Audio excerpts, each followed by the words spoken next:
You, I am grateful to you for waiting for so long. Sorry, guys. I returned from the clinic with a Floki just half an hour ago, and I needed to eat because I was hungry, and we're not going to be. I'm not going to be eating for the next. I am. For the next 3.5 or 4 hours. So this was essential, and I also needed to prepare the setup, the circle lights and stuff to launch everything, So yeah, here's the excuse. Yeah, guys. So I'm happy to see all of you there in the chat. Aussie D, thank you very much for 10 gifted and 5 gifted memberships. And Rose, thank you very much for gifted membership too. Thank you, guys. This is very generous, and I've been already receiving donations today. I just gotta mention them real quick. Guys, I remind you that we're raising funds for the car for my friend El Greco, who's serving in the Border Guard of Ukraine in 15th Brigade, which is called Steel Border, and he is, we helped him with a thermoscope before, right? You all remember. And now his unit needs a car. We almost raised 50% of it. You see 250,000 hryvnias. Probably we should be increasing it for 300, but it's not certain yet. Maybe we will be able to find the car this cheap. It's about $7,000, and to be honest, to buy a big pickup truck in Europe just for 7,000 euros, like a good truck, right? That won't break the next day. This would be a bit more expensive, but who knows? Maybe we will be lucky, because we were lucky before. I know that Helena was finding a car for the same amount of money, like Nissan Navara, year 2000, if I'm not mistaken, 11, something like that, and it was in a good condition. Hey, Amonsky, thank you very much for 10 gifted memberships. I appreciate that a lot. Sorry that I jumped head start and not mentioning you guys there in the chat. Sorry. I see hello Rick and Привіт від Канади, мій друже. Probably because моя друж is not the correct version, but I get the sense of it. That's the most important thing. Hi Hugh G, how are you doing? And of course, guys, I'm happy to see all of you there. Wizard of Oz. Who else do we have there? Let me mention you one by one, guys. All of you. CDY. K Straw. Yeah. It was like Dijkstra. Someone was saying that Dijkstra. Yes, it's C Dijkstra 6. Now I finally pronounced your name, because someone was helping me with that on the previous stream, saying that it's Dijkstra inside. Rick, just notice that, and I just noticed that. Thank you very much. Hey, Nils Adam, hey Armand, hey and Hilm, our beautiful moderators here in the chat, and of course, Tuna Otterson. You guys are amazing. Thank you for helping me with this job. It could be really hard sometimes. Like, for example, on the previous stream, we had almost 500 people here. It was a record. Definitely was 470 at some point, and you managed to manage all of that. Manage, yeah. But you know what I mean. Thank you, guys. Thank you very much for great work. Michelle Ferguson, thank you very much for $10. These are the donations I wanted to mention. Let me go to my PayPal and mention all of them that have already been received. Okay, guys. El Greco is busy this last week. He wasn't typing to me much, but he was sending the news about his brigade and their achievements. So $50 from Timothy. Timothy, thank you very much for this regular donation. And Hill, regular donation on Friday, $40. Thank you very much, Angel. Okay, so on the previous stream, I guess all the money went where they should have went. And today we've already received a donation from Lynn S. Lynn S, thank you very much for $35.42 for El Greco. Comment says, next one. Actually, yes, I already mentioned Michelle. For who needs it most? Thank you, Rick. You're a good man. Thank you very much. I am a good man. I am not shy to admit it, but yeah, learning like myself and discovering something about myself that it was something I spent like not the last 10 years, but no, not 10 years. Okay, something about 5 years ago, I started to go to the psychotherapy, just to deal with some challenges, and I discovered a lot about myself, and it was amazing. Not all of those things were, pleasant. Yes, some of them were. Of course, there are always some bad and good things living in us, because it's not just like black and white. This is all about the the different sides of person. It could be good and evil in the same person, and this is how it works. Yeah, no one is perfect, and no one is totally bad, except for Putin. Definitely, that man is evil, and all his allies, his closest allies, they are evil, and they should be punished for their crimes. Rick says, Hugh G, sorry for the spelling on UA. I'm working with a tutor to learn the language. We'll get the hang of it soon. Yeah, it's totally fine, Hugh G. I've been there too with English. So you live, you learn, and you will be there soon. No problem. Okay, guys. What shit? The scroll isn't working at the moment. I don't know what to do. I know what to do. I knew what to do. So, guys, Greg Watkins was saying, dang, Rick, I didn't get my notification. Hello, you all. Yes, the notifications about my stream are probably banned because, we're talking some truth here.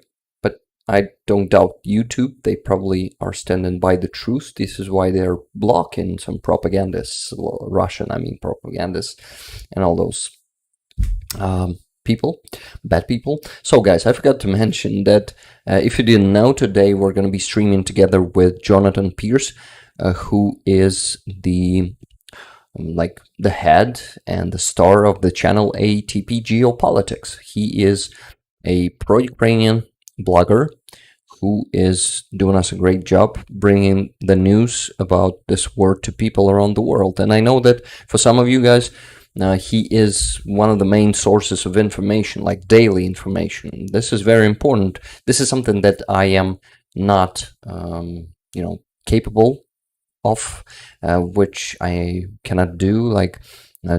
To make those videos is much harder than to stream. Streaming is everything is here and now, and there's much more work in assembling those videos, montaging them, and of course recording them in the very beginning. So yeah, he's gonna be here in about 40 minutes, in 39 to be honest. We tested everything, but you guys will probably witness some technical difficulties before we settle it, because the system that we developed to do the co-stream goes on his channel and here, so it's going to be 2 streams. You guys go and follow his channel if you haven't followed it yet, or subscribe to be precise, because here on YouTube we don't follow, we subscribe, right? But yes, I'm excited to have this talk with Jonathan, and it would be awesome to talk about the news and about some experiences, probably. Glad to hear all your company whilst Mercado away. What are you talking about? By the way, the new word whilst for me is, I guess. Hey, RF from USA. Happy to see you.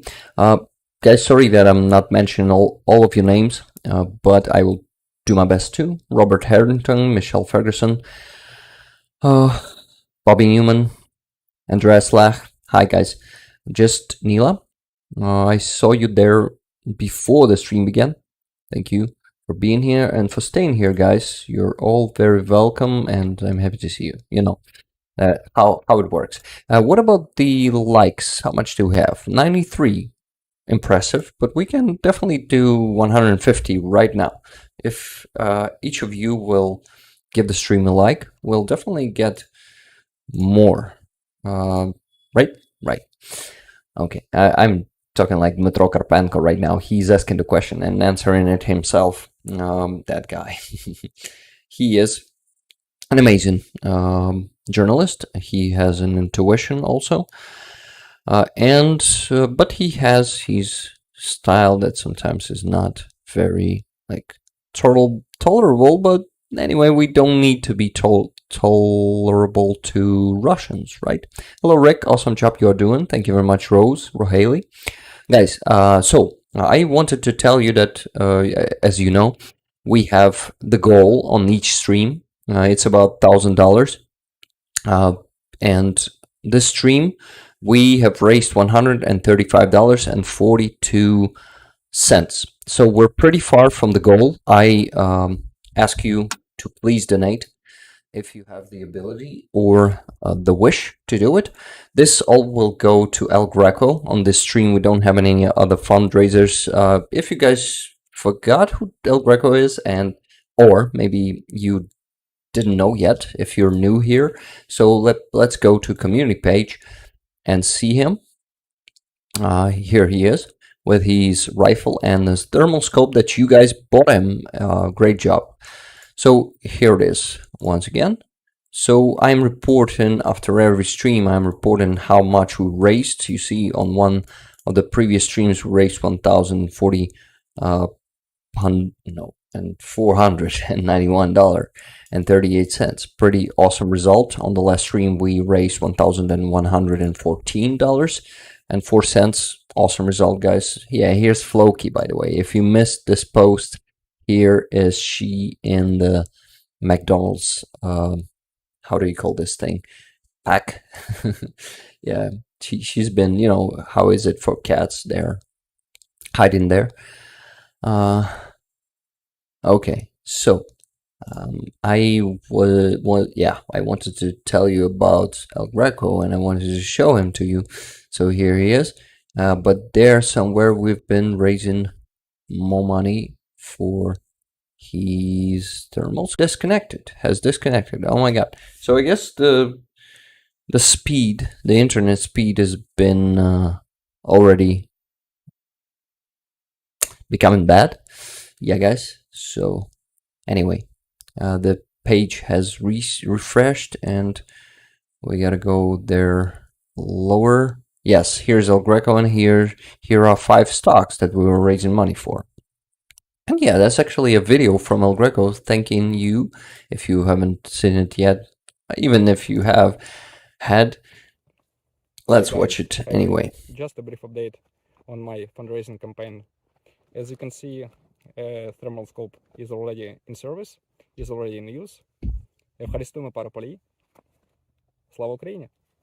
Героям слава, my friend. So yes, he is in a need of car, and you know, guys, that it's urgency and urgency. By the way, we have another fundraiser. It's for the NAFO truck, and guys, I'm happy to say that this week someone donated 2,500 euros. This is crazy. This is a very generous donation, and it boosted up the fundraiser like dramatically. Hey, Charlie Kirby, how you doing? Is the audio cutting in and out for anyone else? Yeah, guys, please let me know, because I saw the message from Streamlabs that the stream was disconnected. I want to make my connection not viral but wired soon, because right now I'm using the Wi-Fi. It should be fast, but for some reason it's not. So Yes, it is getting fucked up a bit. I hope it's working fine for you guys. Let me know if... Yeah, audio is fine here, says Cheryl Waitley. By the way, hi Cheryl, hi Kay Hansen. All good, said Kay Hansen. Hi Michael, hi Carolyn G.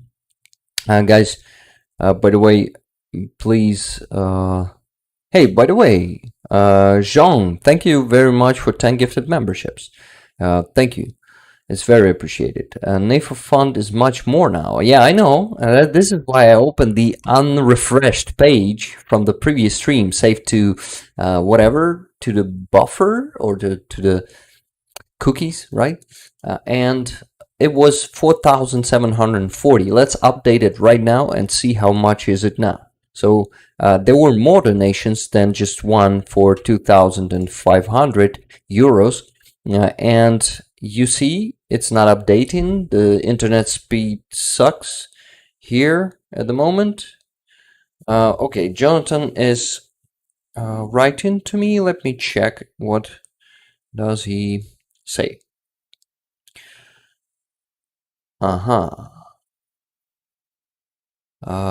Yes, I wanted. I need to yeah, also do this thing. I need to turn on the collab cam here on Streamlabs. Yes, so Jonathan could use it. Thank you for reminding me about that, Jonathan. Okay, so yeah, guys, you see it's 10,772, almost 73 euros. By the way, Maria, if you can hear me, I still haven't transferred your $100 because I'm still hoping to, you know, send you the patch, so you will contact me. This is what I'm hoping for. So please do it. Or if you're not gonna do it, I'm gonna do it this week. I'm gonna finally transfer those 100 or that $100. Yes. Hey, Ozzy T, thank you very much for $150 donation. Very generous. You're, as always, a legendary donator. Thank you very much for the huge support. What do we have here? Another. Yeah, so for now we have $285.42. Pretty far from our goal for $1,000 for the stream, but we're gonna reach it, guys. I know this community, you never give up, and you impress me with your, you know, hard work, stubbornness. So, guys, another great news. 300 coffees were bought for El Greco's car fundraiser this week, and it was after the Wednesday, so I wasn't able to withdraw it. But on the next stream, I'm gonna do it, and we're gonna donate $300 more to the fundraiser for El Greco's truck, the future truck. It's still not there. Guys, by the way, do you see the monkeys? Barry's mother sued them. Not like lawsuit them, but sued them with knitted them probably. Yeah, that's the word, I guess. Okay, guys. So yes, M. Davis, thank you. I'm hoping for that, and we really need to work on that fundraiser today. All of us, not only me, with constantly asking you for your donations, but you know, guys, all of you by donating. Thank you very much for doing that. This is very generous. Also, our dear friend Suzanne, who is also known here as Lord Farm. Maybe she's not here right now, but she was already gifted memberships before the stream. Thank you very much, Suzanne, for 25 coffees this week. It was probably yesterday, yes. Rick, could you please give this to your friend Helena? Thank you. Yes, we're gonna give some money to Helena today, and these 25 coffees will also go to her on the next stream. On this stream, I will be also adding the money to the fundraiser from the previous stream. Let me get you there. Just a second. So we gotta go back, I guess. Yeah, so we need to check how much was it, because I don't remember. So it was $136 in total for the fundraiser were received on Buy Me a Coffee during the stream. So I withdrew them on this Wednesday, yes. And now we can also donate them today. $136. Pretty awesome. Great job, guys. 139, probably 140 likes because I see one like less always than it is actually there. So yeah, guys, 141 already. We can definitely do 200 in about 5 minutes, right? Because some of you probably still haven't given the stream a like. It helps with engagement. This is why I'm asking you to do this. Also, you can subscribe to the channel if you haven't yet, and you can do what? You can share the stream with your friends, your family. This will help with engagement a lot. Let me read the chat real quick here in Streamlabs, because yeah, I don't read them there. I have the chat on Streamlabs too. So guys, I should probably be answering some of your questions, but talking news is essential too. And Klishivka was liberated. I guess it's one of the best news from this week. Now let's watch. There were many awesome news, but this one is just amazing. So let's go on Deep State and see how it was. So it was the third. Hey, I didn't say lead farmer. I said load farm, Tune. I know.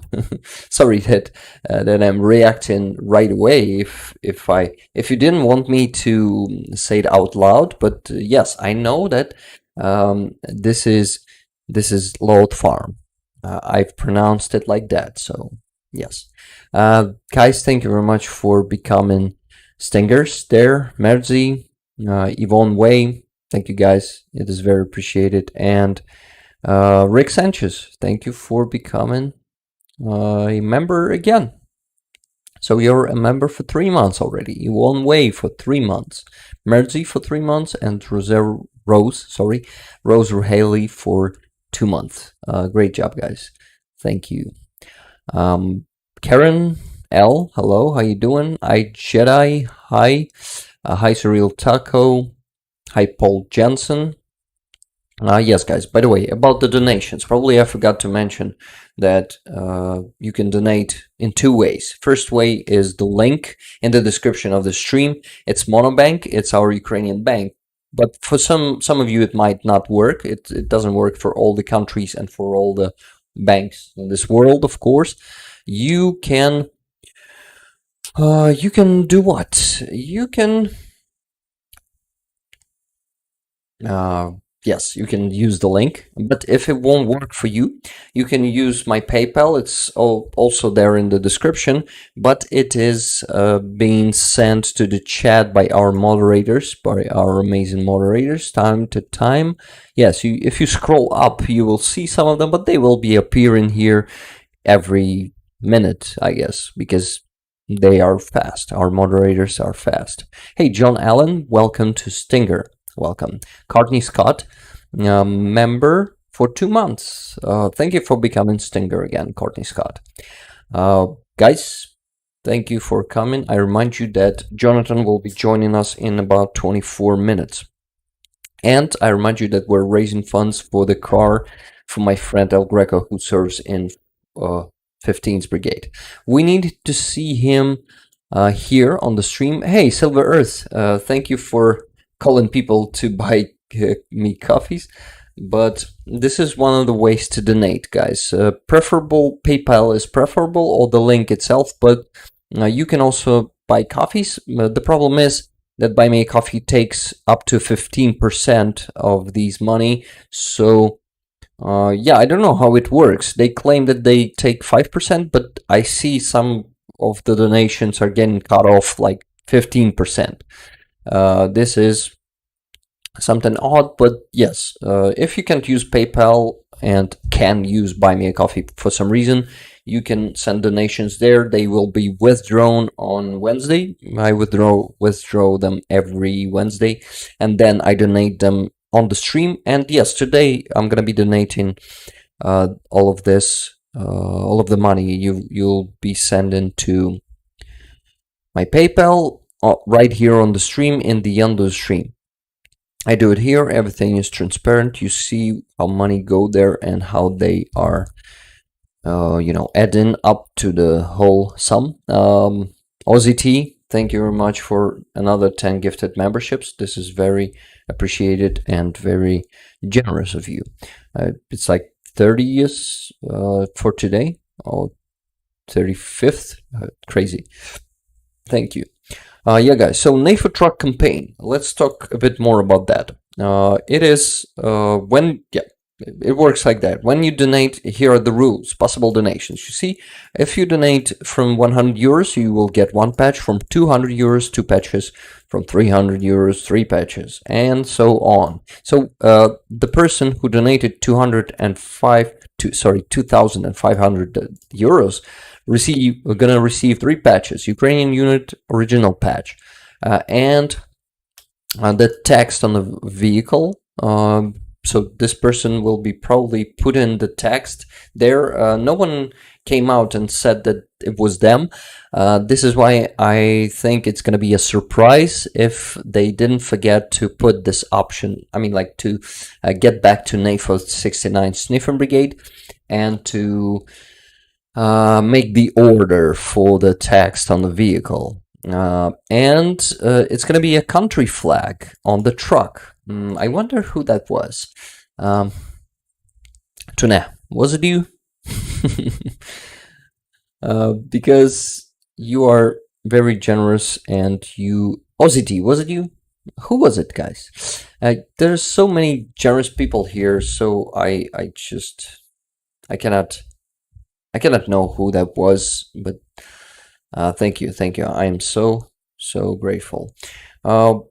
Awesome. Taz, thank you very much for $10.13 for El Greco car. Slava Ukraini. Героям слава, Taz. Thank you. So some coffees that I didn't mention. Silver Earth bought 35 coffees. For the truck, for your body. Hope he's well. Thank you very much. El Greco needs this. Okay, so someone bought a coffee. Keep up the good work. Thank you very much for the coffee. It's one coffee. This is why I'm not saying coffees. I'm saying coffee. Thank you very much. XYT? No, XIT, I guess. I won't... yeah, I can read the full name. XYT Wound 50 Cal. Thank you very much for this. The nickname is such. Okay, so I was talking about what? I still have time to give you an update about the kitty. Floki has been feeling good, but she is dying. Unfortunately, her samples, each time we take them, they are getting worse or not getting better. And we're treating her with many different things. We give her around 6 to 7 meds every day. Today I counted 7 of them. One of them is... hey, shit, I forgot the term for that. It was under the skin, when the needle is put under the skin, not into the vein. And we drip her like 200 milliliters of Ringer, thing. And this is like, sounds cool, but it helps her to stay hydrated. And yeah, guys, it was... Thank you so much for sorry words and for the words of support. Hey, SL. Hello and good to see you all. So sorry about your kitty. Thank you. Thank you. Yes, that's the word. Subcutaneous. Subcutaneous. Thank you, Cheryl Waitley, for this help with words. So yes, this is it. I guess we will be losing her soon. In a few months, regularly. It takes in her condition. There are different stages of that disease, the chronic kidney disease, and she's on stage 4. It's a top stage, and they usually give like 2 or 3 months for them to live. In sometimes even 1 month. But there were cases where those cats lived for years. The percentage of these cases is very small, and they usually don't survive that much. And yeah, I sound like I am not sad right now because my voice is pretty jolly, right? And I am a typical streamer right now, but uh, today, no, not today, like 3 days ago, I finally realized that she's not going to make it after the next blood sample results. And it was shit. It was really, really hard. And I don't remember when I cried that much last time. Not that much, but that hard. I love her and I don't want her to leave. But this is inevitable. Maybe I will be lucky and she will live for another like year or years. There's still a chance. I still might be lucky. We still might be lucky, not just me.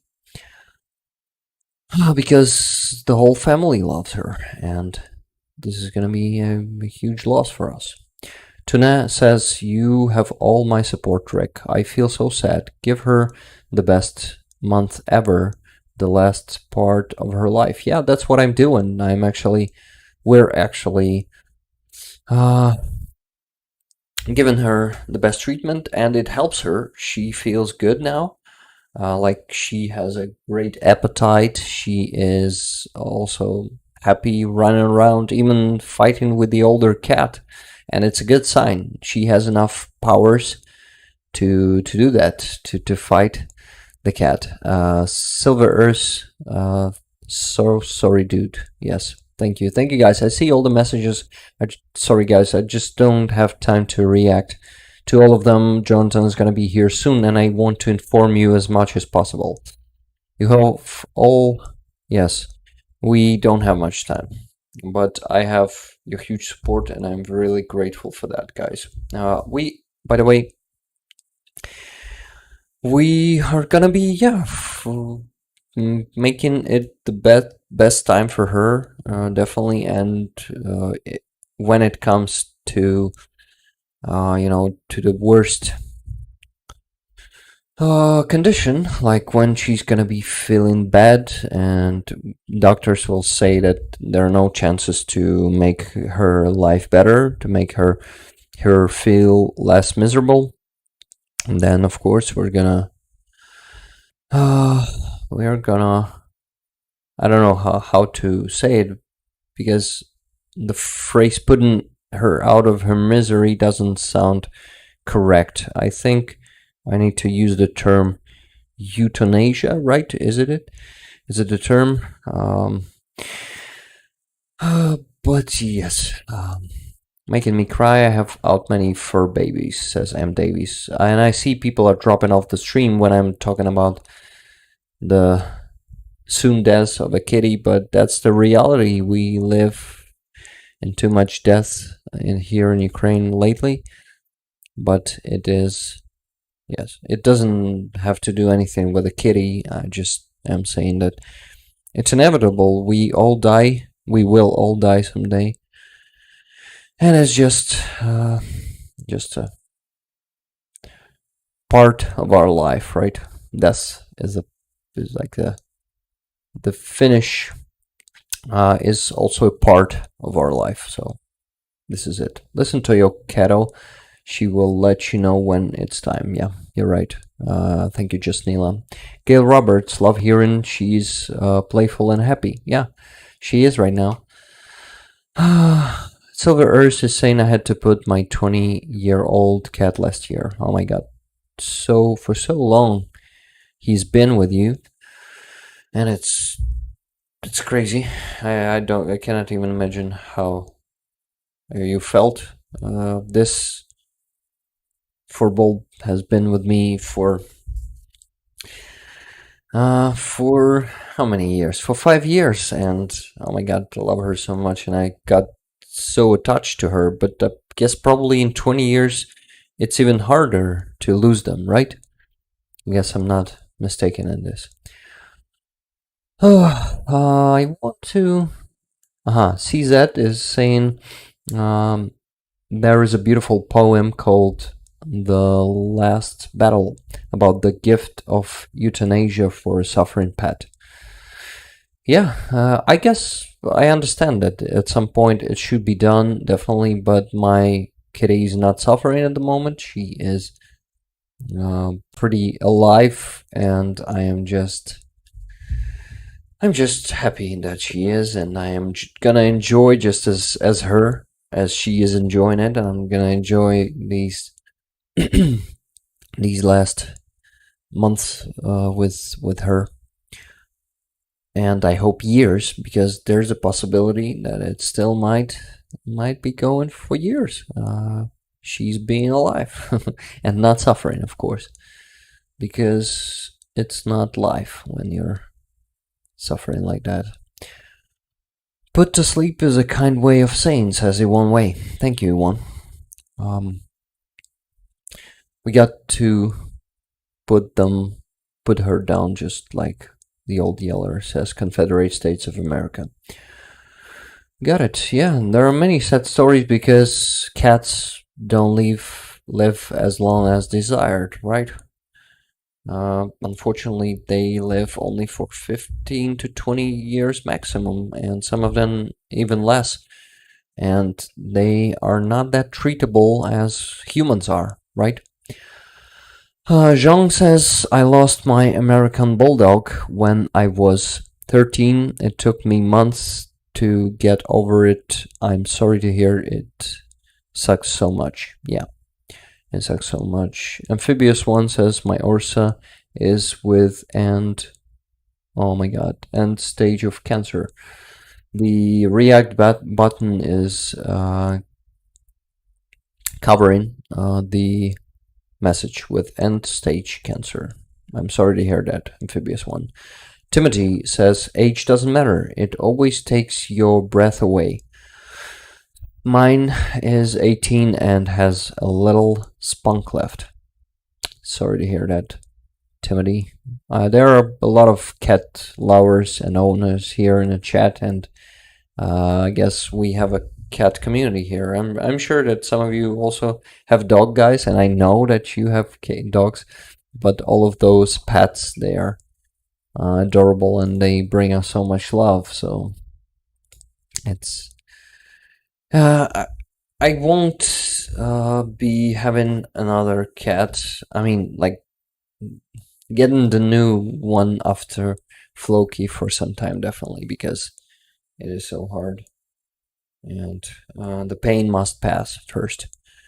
But I started feeling grief a couple of days ago. This was fucking painful, and I remembered how it was when we lost our other cat about I don't know, about 3 years ago. Yeah, it was maybe 4 already. Yeah, about 4 years ago.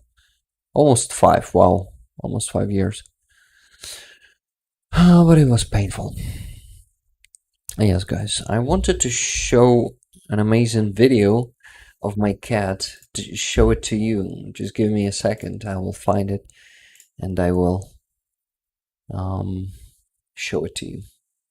We are driving. This week was hard physically because we needed to get her to the hospital every evening.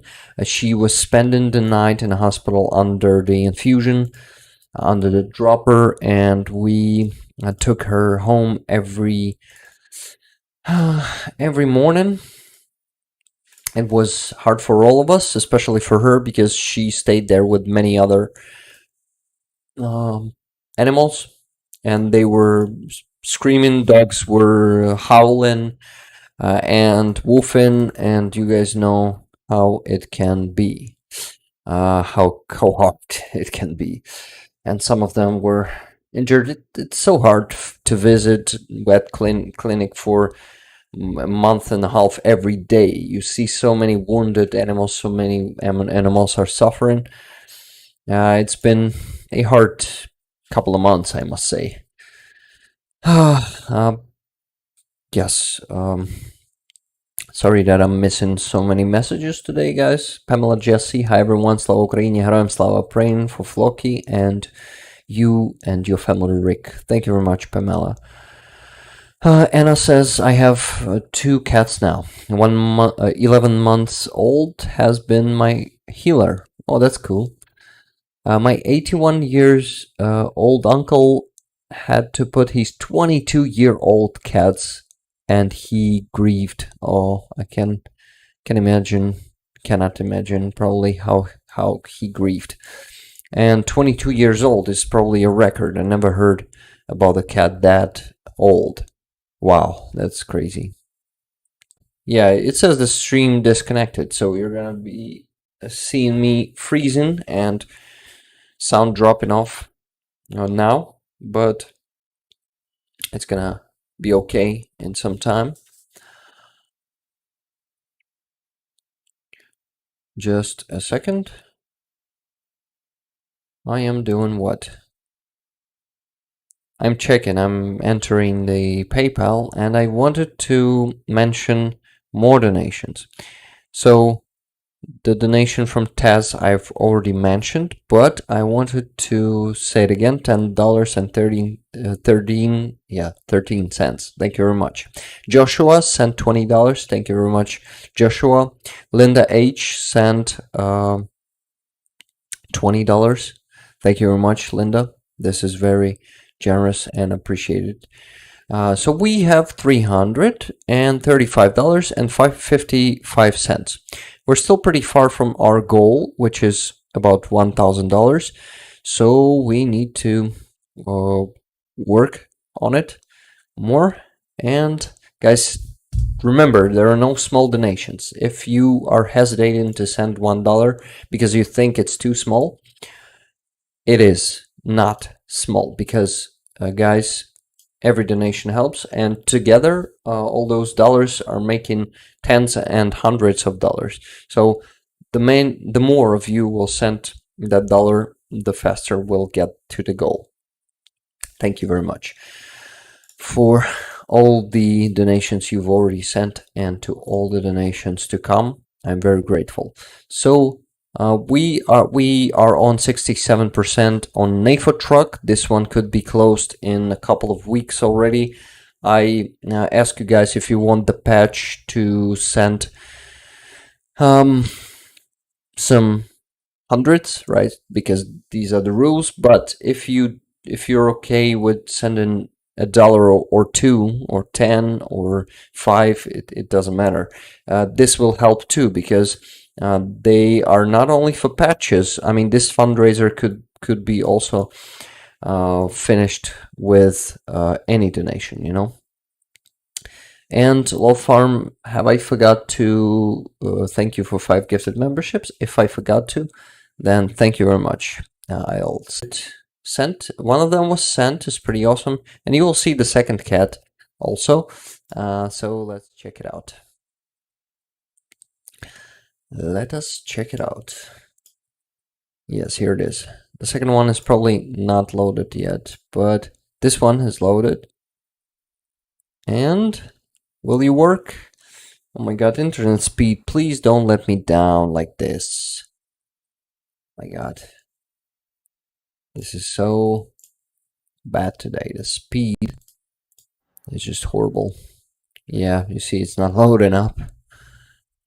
And we're probably gonna have some technical difficulties with when Jonathan's gonna be here too. Martin lies saying he had 2 cats and the one that always liked outside lost a lot of weight, and the other was howling when she moved. Oh shit.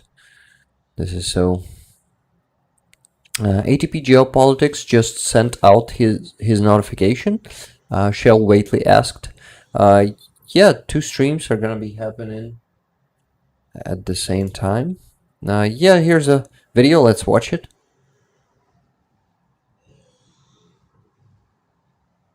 There's some scaring sound, but you see, she was lying there at her hideout, and the older cat came to her, and uh, yes, they usually don't like to be together, and the older cat is not doing usually not coming to her like this, but he feels that she feels bad. I guess that day she felt bad, and he came to comfort her. And this is the her in the car and me outside. It was pretty cool. Yeah, in the evening or even in the night, we were getting her from the hospital, from the clinic. Oh no, to the clinic. Yes, this was this week.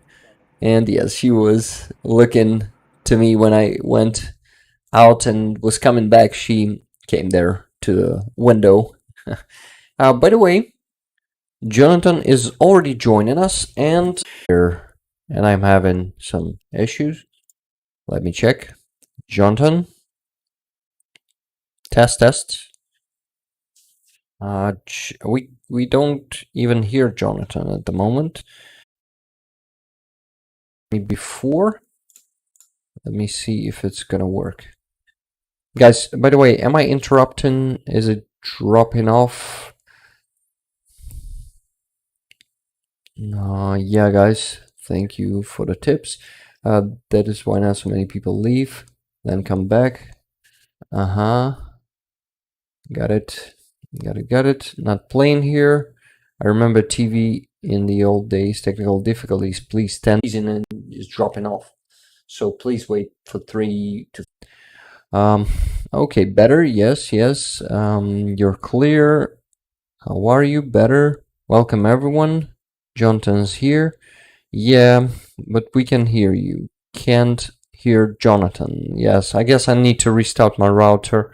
Still stay here, and you can still just a second. That I'll go restart the router, so he won't be wondering. I'll go and I'll be back in just a minute, guys. Don't go anywhere, please.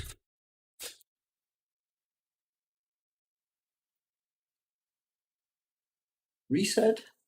You mean reset the... No, I also need to get the router going better. Yeah, gonna be back.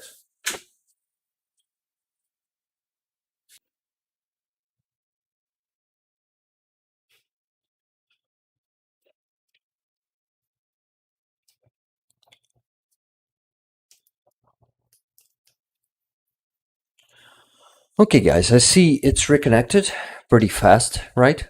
So what? We gotta try. Jonathan, I cannot hear you. We can see you, but we cannot hear you. Can you hear me? No, I guess Jonathan cannot hear me. Dropped frames detected again. Okay.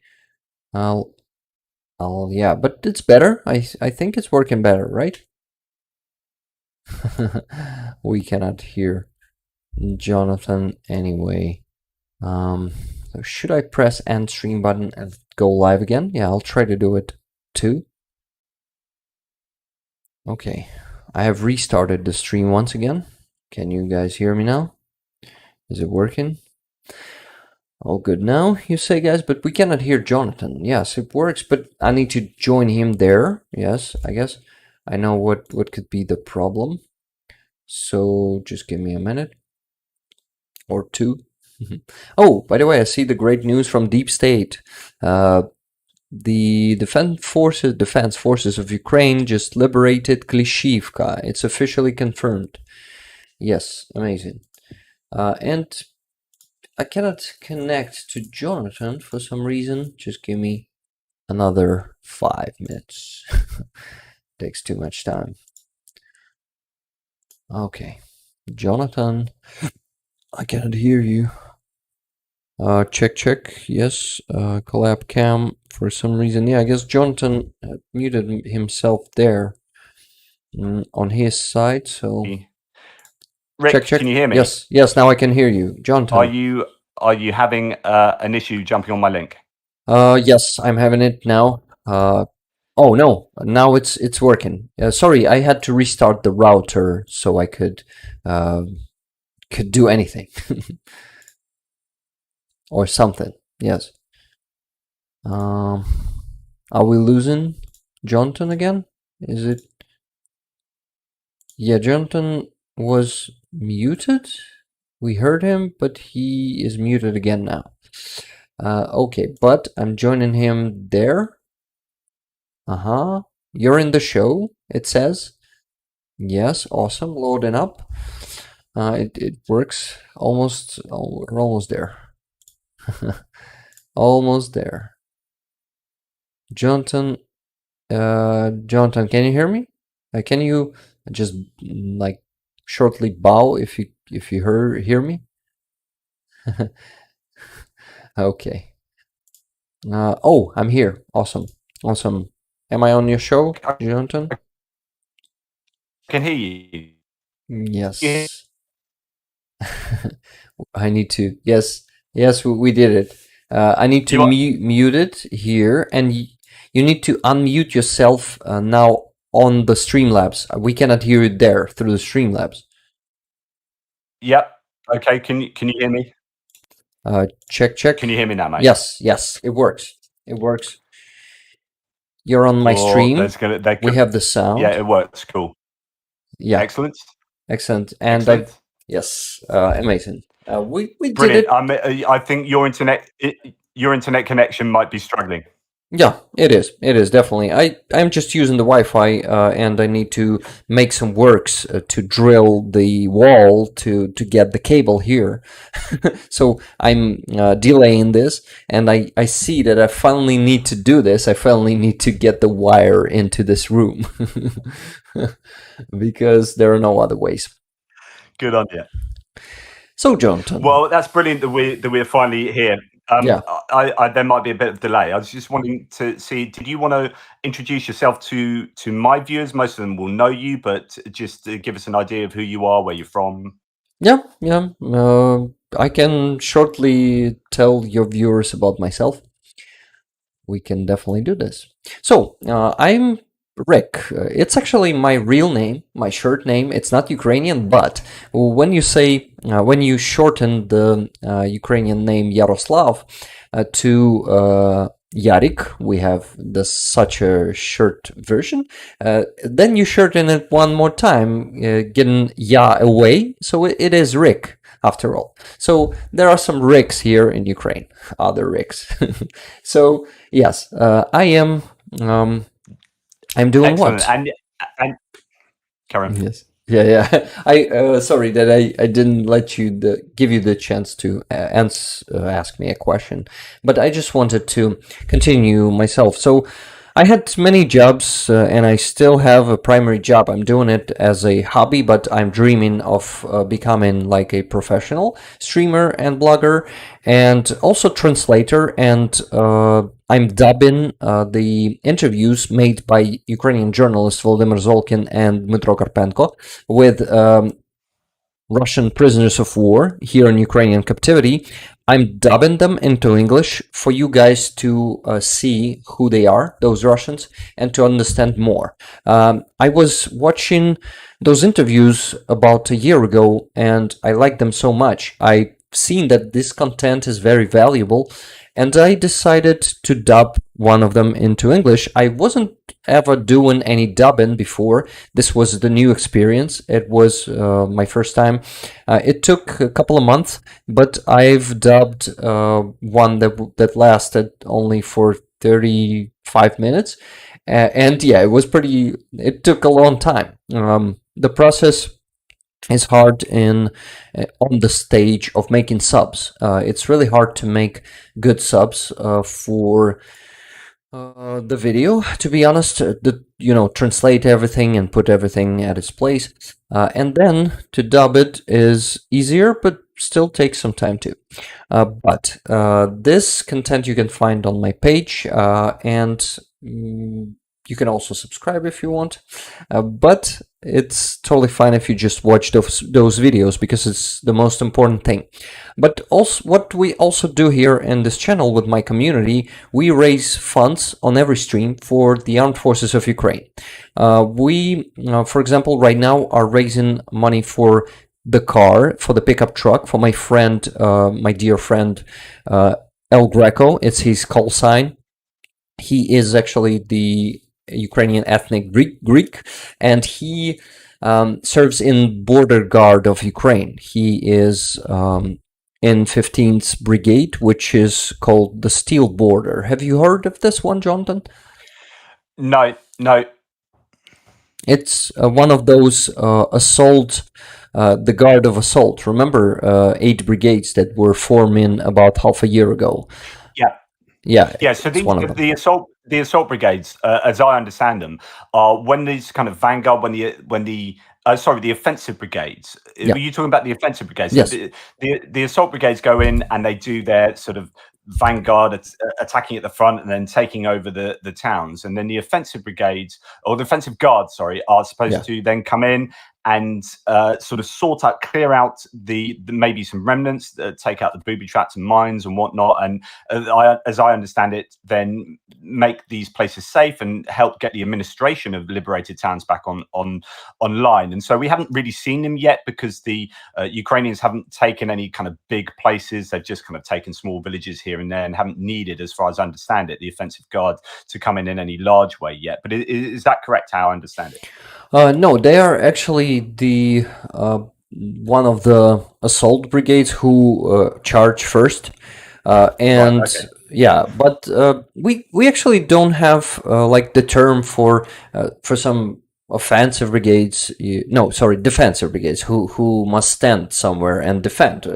It's been done by any brigade here in Ukraine, by motorized brigades. What do we have? What else do we have? Of course, not by airborne and by what's the second one? The Marines. Yes, they are always marching first. They are doing the assault, but it's everything is mixed. Sometimes some brigades are used not as they should be used, because even if we have the million people in the army, there's always a lack of men, because the front line is huge. Russians, there are more Russians than our people there on the front line, and they always advance in, like it was with Wagner's. Remember in Bakhmut, there were so many of those prisoners, and they were outnumbering our soldiers. It was always like that. So yes, I actually was. Yes. Sorry. I was just going to say that the offensive guard, as you're right, there are all these different elements of the Ukrainian military. So obviously, your friend works for an assault brigade, or is a member of an assault brigade. Yeah. As I understand it, the offensive guard is what I'm saying they were. So they do that, and these are the guys that haven't quite yet been brought into the fray. But your friend El Greco, it works much more on the front lines in an assault brigade, which is, goodness me, that's obviously a hugely challenging job, Yes. if ever there was one. Are you able to say where he's active at the moment? I can say the direction. Yeah, it's Kharkiv region. That direction from the Dvorichna to the very. You're back again. No, it's fine. Yeah, I'm dropping off, but it's much better than when we started. It was a terrible connection, but now it's better. So yes, he's on that direction. I won't say more because actually it's not a problem, because he's moving around. In Ukrainian army, as I see it, there are a lot of rotations. Usually brigades are not staying at the same spot, especially the defensive brigades. Those assault brigades, they must push at one point all the time, as for example 3rd Assault Brigade, right? The ones who liberated Klishivka today, by the way. Have you heard the news? Yes, Deep State confirmed it only half an hour ago. I've seen it. No, let me know. I mean, I know that Klishivka and Andriivka have been liberated, although there is arguments about whether the last of the Russians were cleared out of Klishivka. But yeah, let me know. Yeah, today they finally cleared it out. Just give me a second. So what are they saying? The commander of the okay, what's the word? The ground troops of Ukrainian army, General Syrski. You probably heard that name before. Yeah, definitely. He actually said today. Not said, but reported, yes, that Klishivka was finally fully liberated, and today it moves to the blue zone. Right. Okay. So that means it's a robust control of the Ukrainians, where it was the northern part was grey zone recently, but now that's really good news. Yes, amazing news. And Andreevka, it was, yeah, let's talk about that. It was so impressive. You have probably seen the video from 3rd Assault Brigade where they were using the loudspeaker or hang to the drone, telling Russians to surrender. Impressive video. So I saw that video. I haven't reported that on my channel because Awesome. I was unsure. I was watching the video and thinking, have they overdubbed that? I wasn't sure that that was definitely what was happening, and I didn't want to spread misinformation. But now loads of reputable sources are saying they were doing that loudspeaker. But when I first saw it, it just seemed like I'm sure they were like cutting the video, and the speech was just continuous. So I was just a little bit unsure. But yeah. But when it comes to 3rd Assault Brigade, they have perfect communication. I must say their marketing is perfect. They do many fundraiser campaigns here with Ukrainian businesses, and they always put information only when it is confirmed. They were asking, by the way, I remember how our Hanna Malar, the Minister of Defense speaker, was saying that Andreevka was already liberated, or it was Andreevka. But they, after like an hour, 3rd Assault Brigade said that no, we're still clearing it out. Yeah, they hit her hand. I would rather rely on their information than the information that comes from Ministry of Defense, because actually the General Staff is the head of all the ground troops we have there, not the Ministry of Defense. How they are, what they have to do with that. Yeah, it's interesting because I was talking about why that would have happened, why she would have said something that was my interpretation was that probably it had just about been cleared out, but it just wasn't officially said by the 3rd Battalion, or maybe it got lost in translation or something. I don't think it was a case of like outright disinformation. It was just one of those things where the 3rd Battalion, I think, went, "Hey, hang on, not quite yet. Let us do that." So yeah, but it was the false start. Yeah, but within half a day, it got officially announced by the third battalion, 3rd Assault Brigade. Anyway, I mean, I was just looking online when you were saying, have you heard about Klishivka being cleared out? Now that was obviously nothing of a surprise to me. That's been on the cards, but there does seem to be quite a bit of news going on about some major explosions near Sevastopol in Crimea. And that is pretty exciting because it says at Cape Fiolent near Russian-occupied Sevastopol. That I find that really, really exciting because it was all about the destruction of those S-400 systems on Cape Tarkankut on the western side, and you had the Triumph S-400 battery taken out, and then you had, I don't think it was, but they initially reported it as a battery and all the crew taken out, but I don't know if it was just a launcher in the end. But anyway, more of that taken out, which means that Sevastopol is really, really vulnerable to being attacked. And just the next few weeks are going to be really interesting to see what cruise missiles get through and where they hit in Crimea. I was actually really impressed how, everything was going step by step. First, they got Zmyny about a year ago. So that's Snake Island. Snake Island, yes. Did I say Zmyny? It's the Ukrainian name for it. The Snake Island. Now they have taken the Boyko towers. They were, the armed forces of Ukraine and all the defense forces of Ukraine. They were taking out Russian systems one by one, because around a week or two ago they were destroying first S-400. Do you remember that? they actually have given the video of its destruction. It was one of the best videos during this war, one of the best recordings of Ukrainian victory, small victory. I mean, like, but yeah, in terms of money, it's a huge victory because it costs $1.2 billion. So 2 S-400 systems being destroyed in just a few weeks. And now we're controlling the western part of the Black Sea, thanks to our special operation forces who have taken those platforms, right? So yeah, on my screen it won't come up on your stream, but on my stream I'm showing the positions of the 4 platforms in the Black Sea, and that's exactly what have been confirmed to be under control of the Ukrainians. And of course they can then place their radars, electronic warfare systems, and so on and so forth. But yeah, carry on. I'm actually showing the same. When you said I'm showing it on the screen, I went there to my saved messages. I do it on Telegram. I send myself messages just like that, and I'm showing the same. So you guys see that we are getting really close to Crimea because the most eastern platform, Sivash. Let me measure it on Deep State Map. Have you been measuring it yourself, Jonathan? I can do that now. So from Sivash to maybe Olenivka, that's 60 kilometers. And then it's another Tavrida is the closest one, which is about 47 kilometers away.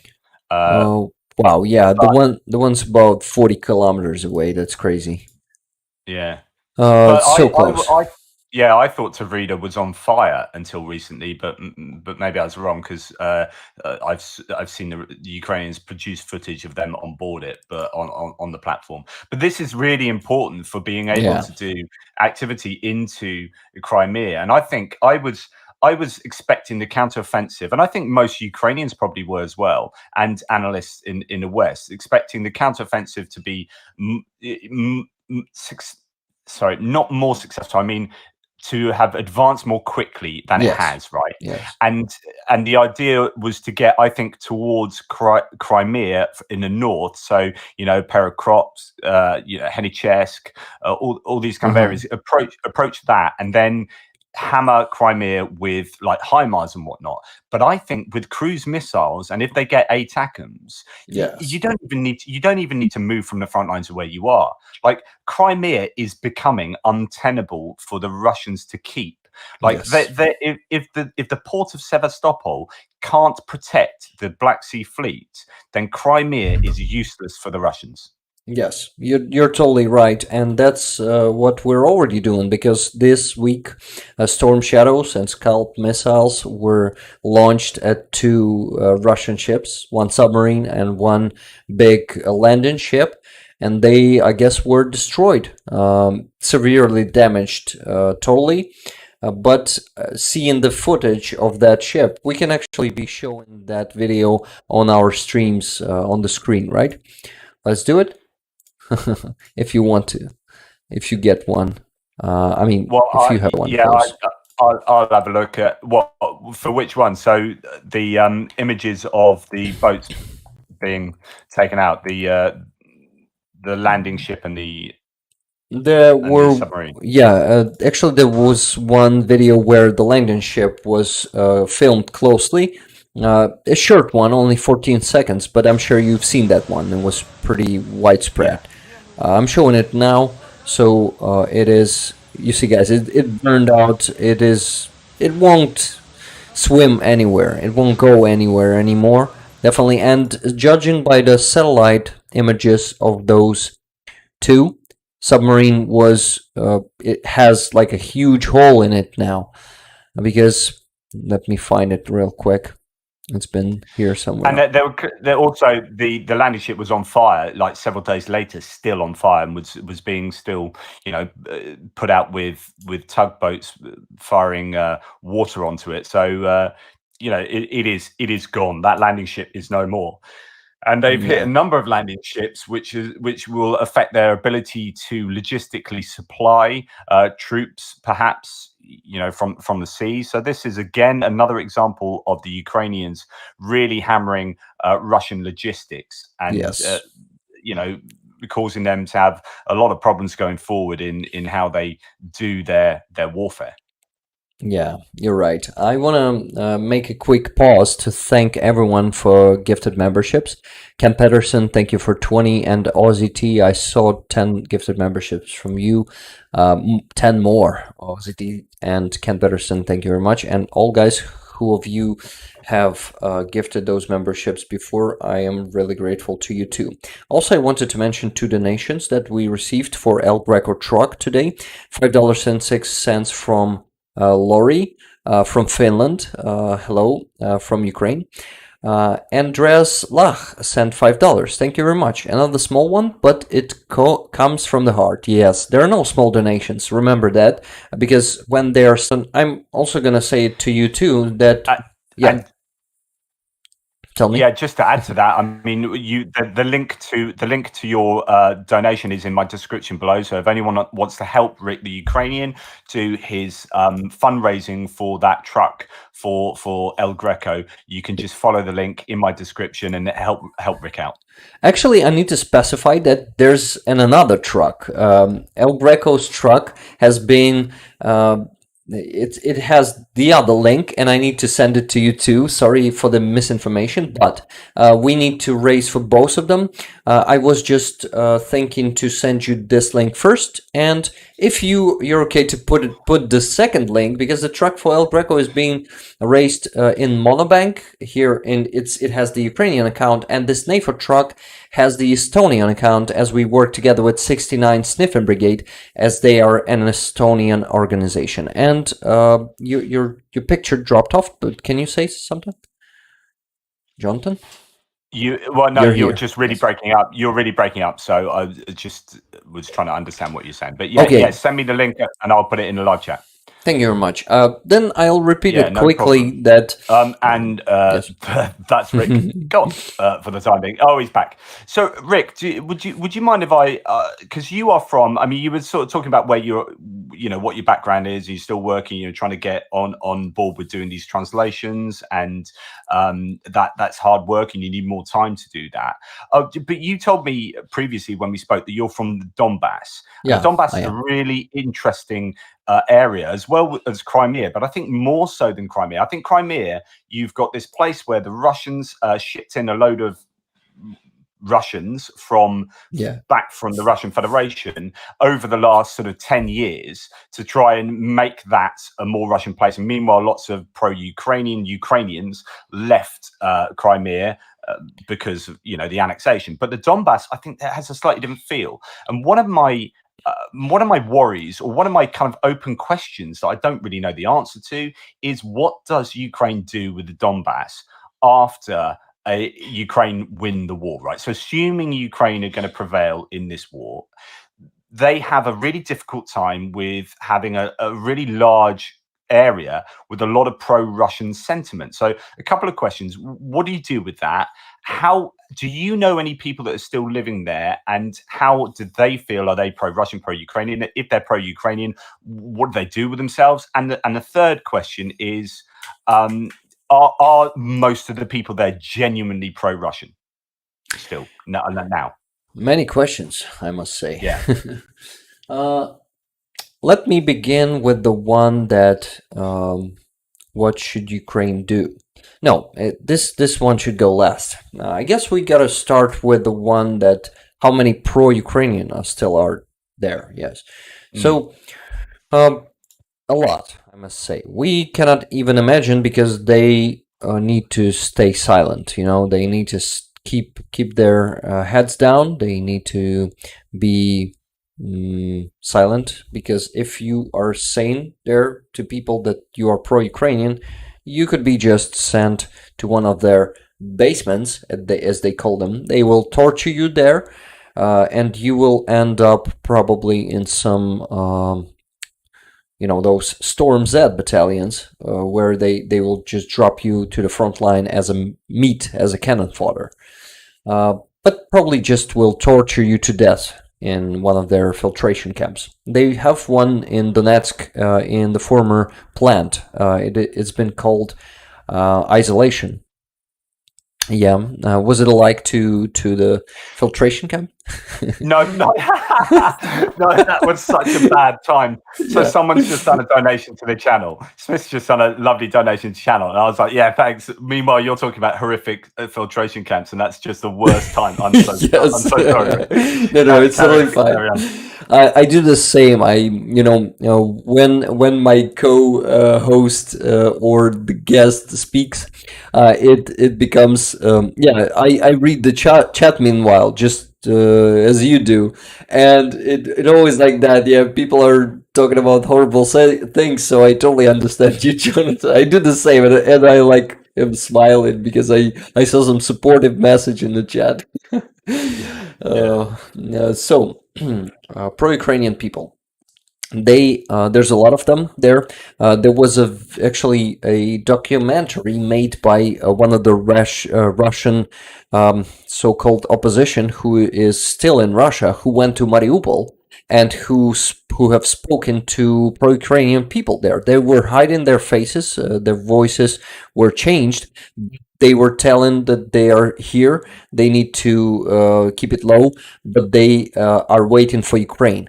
And there's a lot of people who didn't give the interview, so a lot of people will be helping the armed forces of Ukraine when they will be getting close. They will be making the diversions for Russian forces, not for, but against Russian forces and for Ukrainian forces. We will be. Is that a documentary that can be seen on YouTube? Yes, is that a free documentary that can be seen on YouTube? It is there. I guess I won't be able to find it that fast. Fine. You send me a link at some point, and I'll share it at some later point. I'd like to watch it. Yeah.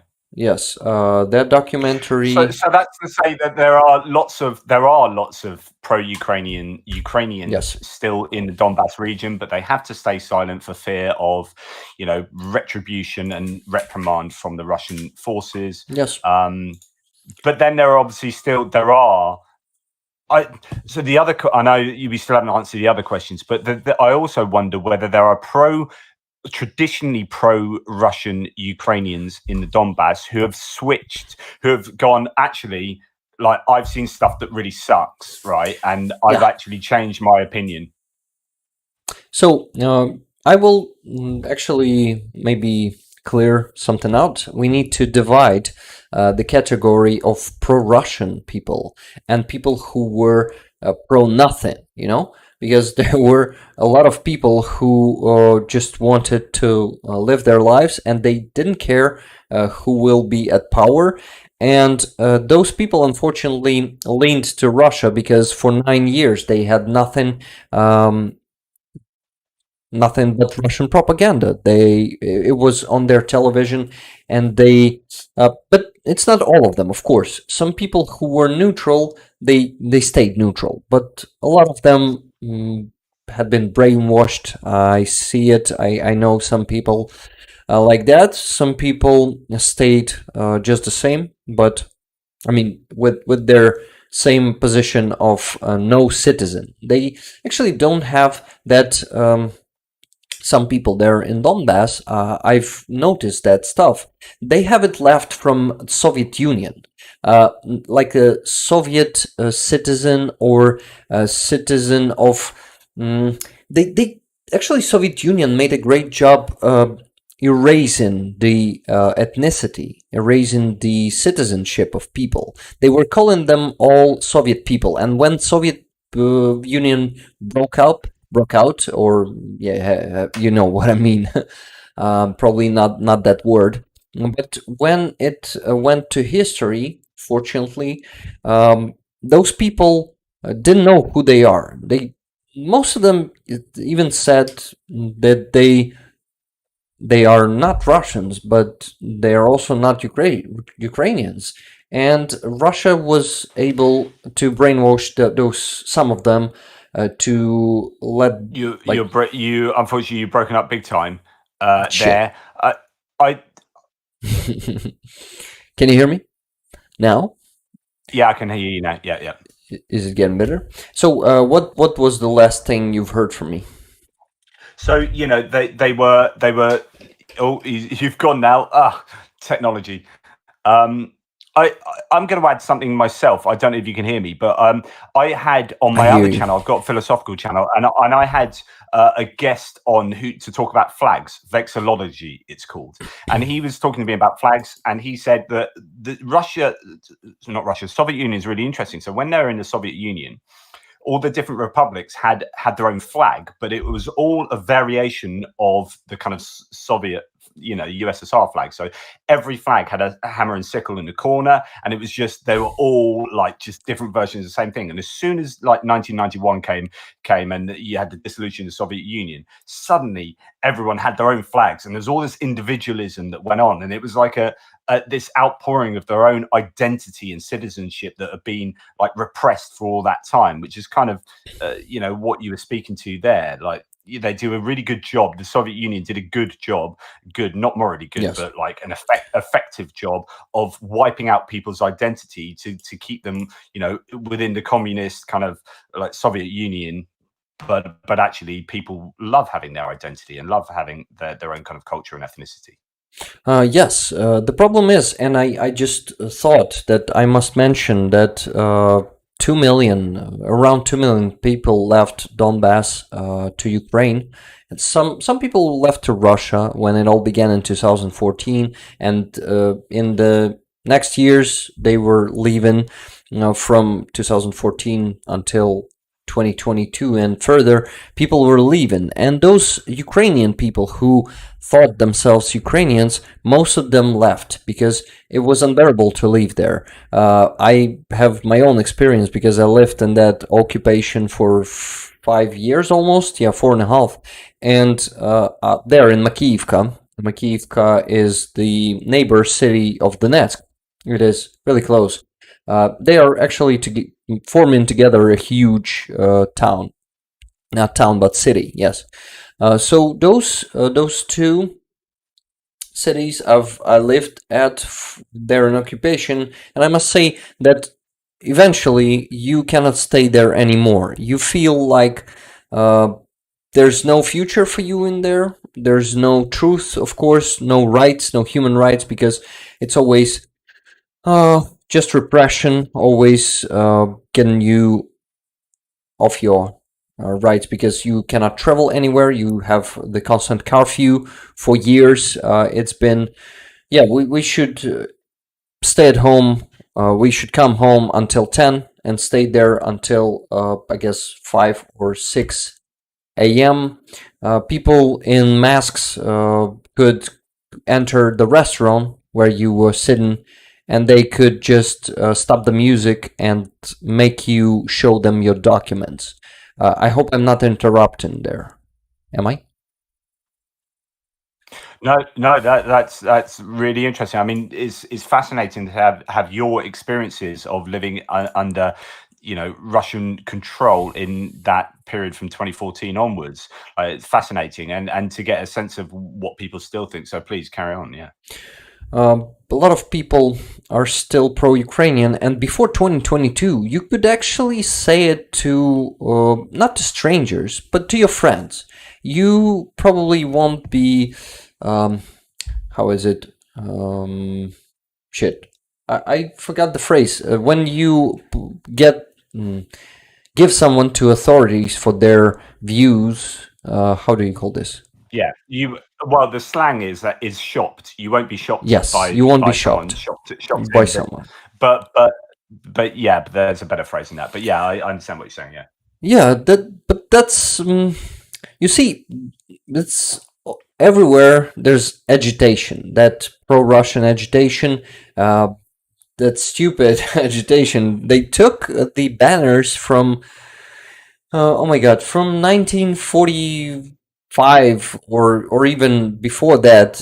Have you joined the Red Army? Something like that. But the army of DPR, those so-called republic. I wasn't living in so-called LPR, the Luhansk region. I lived in Donetsk, and they actually in Luhansk they had even worse picture, I guess. It was like 19 probably 33 there in Luhansk, while it was probably 50s in or 60s in Donetsk region. It was a bit different. It was even harder in Luhansk region. But anyway, it was still hell, and people with pro-Ukrainian position got into the trouble in the beginning, especially when they were showing their pro-Ukrainian position. They were just taken out to those basements, those torture camps, and there's a book which is called. Let me show it to the people on my screen. I didn't send you the link yet, right? I need to do it. Just a second. No. No. Yes, here's a link. I interrupted myself there, but I thought that it's important to bring you the link. So there are two ways to donate me through this link, not me, directly to the fundraiser jar. We call them jars here in Ukraine. Monobank creates the separate account for the fundraiser.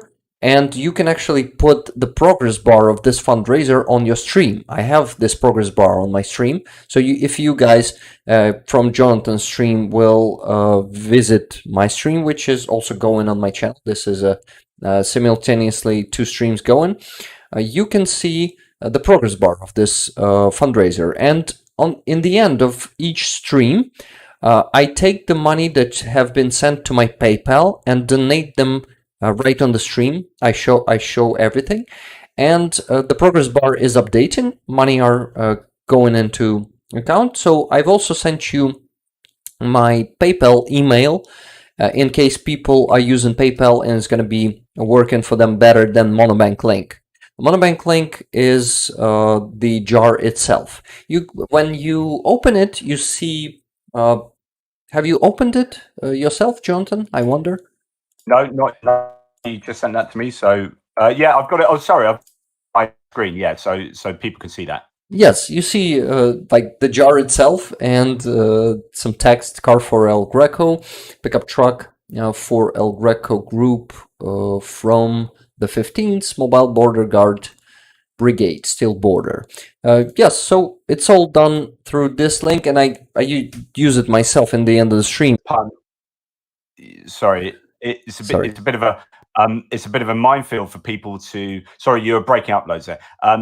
It's a bit of a minefield for people to know who to go for and who to support. There are scammers out there. There are reputable people doing really good work like yourself, and it's difficult. You obviously moved on to a new one. Is there something you've done previously? Sorry, Jonathan, you were interrupting for my site. I've heard only that there are different types of those fundraisers. There are some trustworthy people and some scammers. And what have I done before? You were asking? Yeah, you were just saying. I was just saying, what successful fundraising have you done already? Have you, or is this your first? No. It's not my first. We've been doing it with my community here on this channel for the last 8 months already, I guess, maybe 7. Page out, and hopefully all the links will be. If you can't find it on my description, go and check him out on his own YouTube channel. He has obviously, as he's saying, done successful fundraising previously, so that's really good news. He's a tried and tested fundraiser who is bona fide and is doing a really good job. Can you hear me now, by the way? Yep, I can hear you loud and clear. Awesome. There are lots of information about where the fundraising is going and what it's paying for and who are the recipients. So that's really good news. That's all up on my stream. You can see the. Oops, no, you can't. You can see the details of that there on his community tab. Check it out. Go to his YouTube page and you can see he's good for fundraising. So excellent work, mate. Excellent work. Thank you very much. Thank you. And yes, it's all there. I shouldn't be talking about it. My community can talk for me. They can prove everything. Yeah, absolutely. So going to realize that's occupied now, generally. Yes, they will be received by that some percentage of the population won't be happy to see Ukrainian forces there because they've been brainwashed for 9 years, and it's the truth. And we will definitely have to figure out what to do with them. I mean, in terms of citizenships, in terms of how to integrate them back into Ukrainian society. I hope I'm not breaking up. No, you're sounding good. Good, because it's breaking on my side. This is why I wondered. So yes, it's going to be a huge challenge for Ukrainian government to integrate those people back to Ukrainian society. But I think it's manageable. I think it's possible. But it's still gonna be dangerous to be there. Definitely dangerous to be there, to openly Ukrainian people there, and there's still gonna be some things that we're gonna need to implement into our politics. For example, I've heard about the non-citizen passport practice that's been used in some countries. Have you heard of those? Non-citizen passport? No. Let me know about that. Explain that. I don't know the details, but I know that in some countries, if I'm not mistaken, it's one of the Baltic countries, countries of Baltia to say it correctly. They have those passports of non-citizens, people who are actually living in the country, but they don't have the right to vote. And it is important for us because pro-Russian forces are gonna be getting out of the shadow after our victory. They're gonna be leaning people back to pro-Russian position, and they're gonna do all the same undermining job as they did before. They will be working on those people, and we must work. All the Ukrainian society must work to first show them that they're not our enemies, that we know that they are Ukrainian citizens, that they are will be taken back with open arms, and no one is gonna blame them. Of course, if they weren't treason in Ukraine, those who worked for pro-Russian government, those who were committing the war crimes, or just officially collaborating with them, they won't get away from justice. They will pay for their crimes if they did them. Everything's going to be done properly through the court, and there are going to be some sorry there are going to be some damn it, I forgot the word for this. There's going to be some repercussions for them, I think, is what you mean. Repercussions. There will be consequences for their activities in collaborating. Yes, but legal consequences. It's not going to be like some lynching. It's not going to be the vigilante stuff. It's going to be everything by the law. We need to do everything according to the law. We need to present all the I'm starting to forget the word, sorry, Jonathan. Attractive as possible. So it's supporting people in the Donbass, supporting the whole region in terms of economics, supporting us. You want people want to be a part of Ukraine rather than to be a part of Ukraine. Can you hear me properly now, Jonathan? I can. Yeah. Good. You were breaking up. This is why, unfortunately, I couldn't hear. Allowing Ukraine to succeed, having good economics, having good standard of life. So, that's. I think it's a carrot versus a stick. I don't know if you know that saying. So the carrot is you're kind of attracting people towards you rather than using a stick to make them do what you want. Yes, exactly. In Ukrainian, tapryanik, stick and a carrot. We have what in the carrot. It is knut tapryanik, which is the what is it? A stain, and that word I cannot translate actually. Something similar though. Yes, yes. So move Ukraine has to do something about it, because if they want to get into the EU and if they want to get funding from the IMF, the World Bank, they need to be transparent. They need to get rid of corruption. So it's in their best interests to not only is it morally right to get rid of corruption, but they kind of practically need to get rid of it. So what are your thoughts on that? Okay, I must say that it is still present here, no doubt. I won't deny it. There's some corruption in Ukraine, and in some cases, a lot of it. But another thing is that we're fighting it already. We have some institutions. The bandwidth. You could turn your video on the browser. Tuna, thank you very much for those 25 gifted memberships. So that's really kind of this level of corruption, but you can see time I was there that it was improving. I'm missing most of what they're saying. At the beginning, it was every time that you saw. In fact, the Wikipedia page might be best in corruption perceptions. Jonathan, can you hear me? It's always interesting when trolls go, well, cannot hear me. How corrupt is Ukraine? It's the most corrupt nation in the world, and actually, it's not as corrupt as Russia. So Ukraine is now 116th. It has moved up. It's gone up, I think, 6 places. That's what that indicates from the previous year. So if we look at the titles here, we've got 2021, 2022. So 2020 to 2021 to 2022. So it did dip going into 2021, and now it's gone back up. So it is in a better place than it was, a joint 116th place, up from 122nd. But if we look for Russia, well, I wonder where Russia is. Oh my goodness. Well, it's certain. Oh, here it is, 137th, and that went down 1 position. So yeah, it's very difficult. The saying is, when you're in a glass house, don't throw stones, right? Russia and pro-Kremlin voices are in a glass house, and if they're going to throw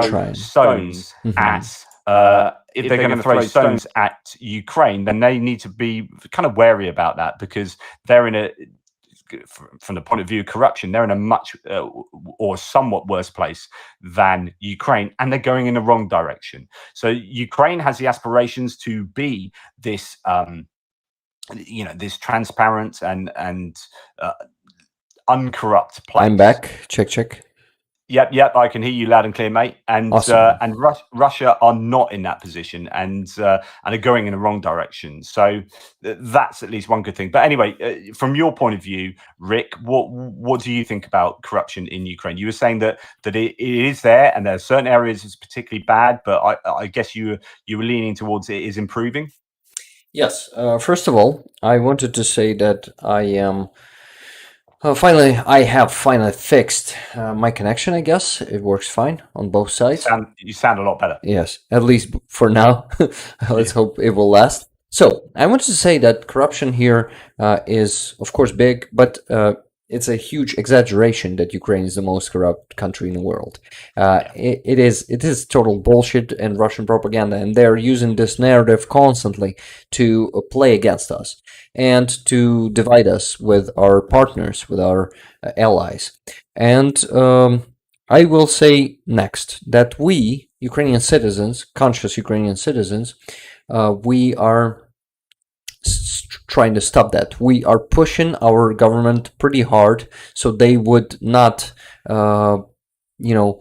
play by the rules of corrupt people. And we have been creating different committees. We've been actually putting out petitions. For example, like the latest example, our deputies were said that one of the conditions for us to enter the European Union is to make the declarations, the taxes declarations of deputies transparent, and to make them, them show everything that they are earning and what they are declaring for us to see if they are corrupt. And they were trying their best to hide it. And they were voting for making it closed for a year. So they will be declaring, but we won't be able to see it. And we made a record petition for 86, I guess, thousand people. President actually must actually, we have such a thing that on his site, we're signing a petition and he is not allowed to ignore it. He must look into it and must must answer to us, to society, what he's going to do with that. And this one was the record one. It happened a week ago, and it took just a couple of days to make it 86,000 people who were calling for president to put veto on that hiding declaration law and to make it open. And president finally listened to us. Not finally, in this case. By the way, my chat is not working. I wonder, sorry that I paused myself there. I wonder if it's working there.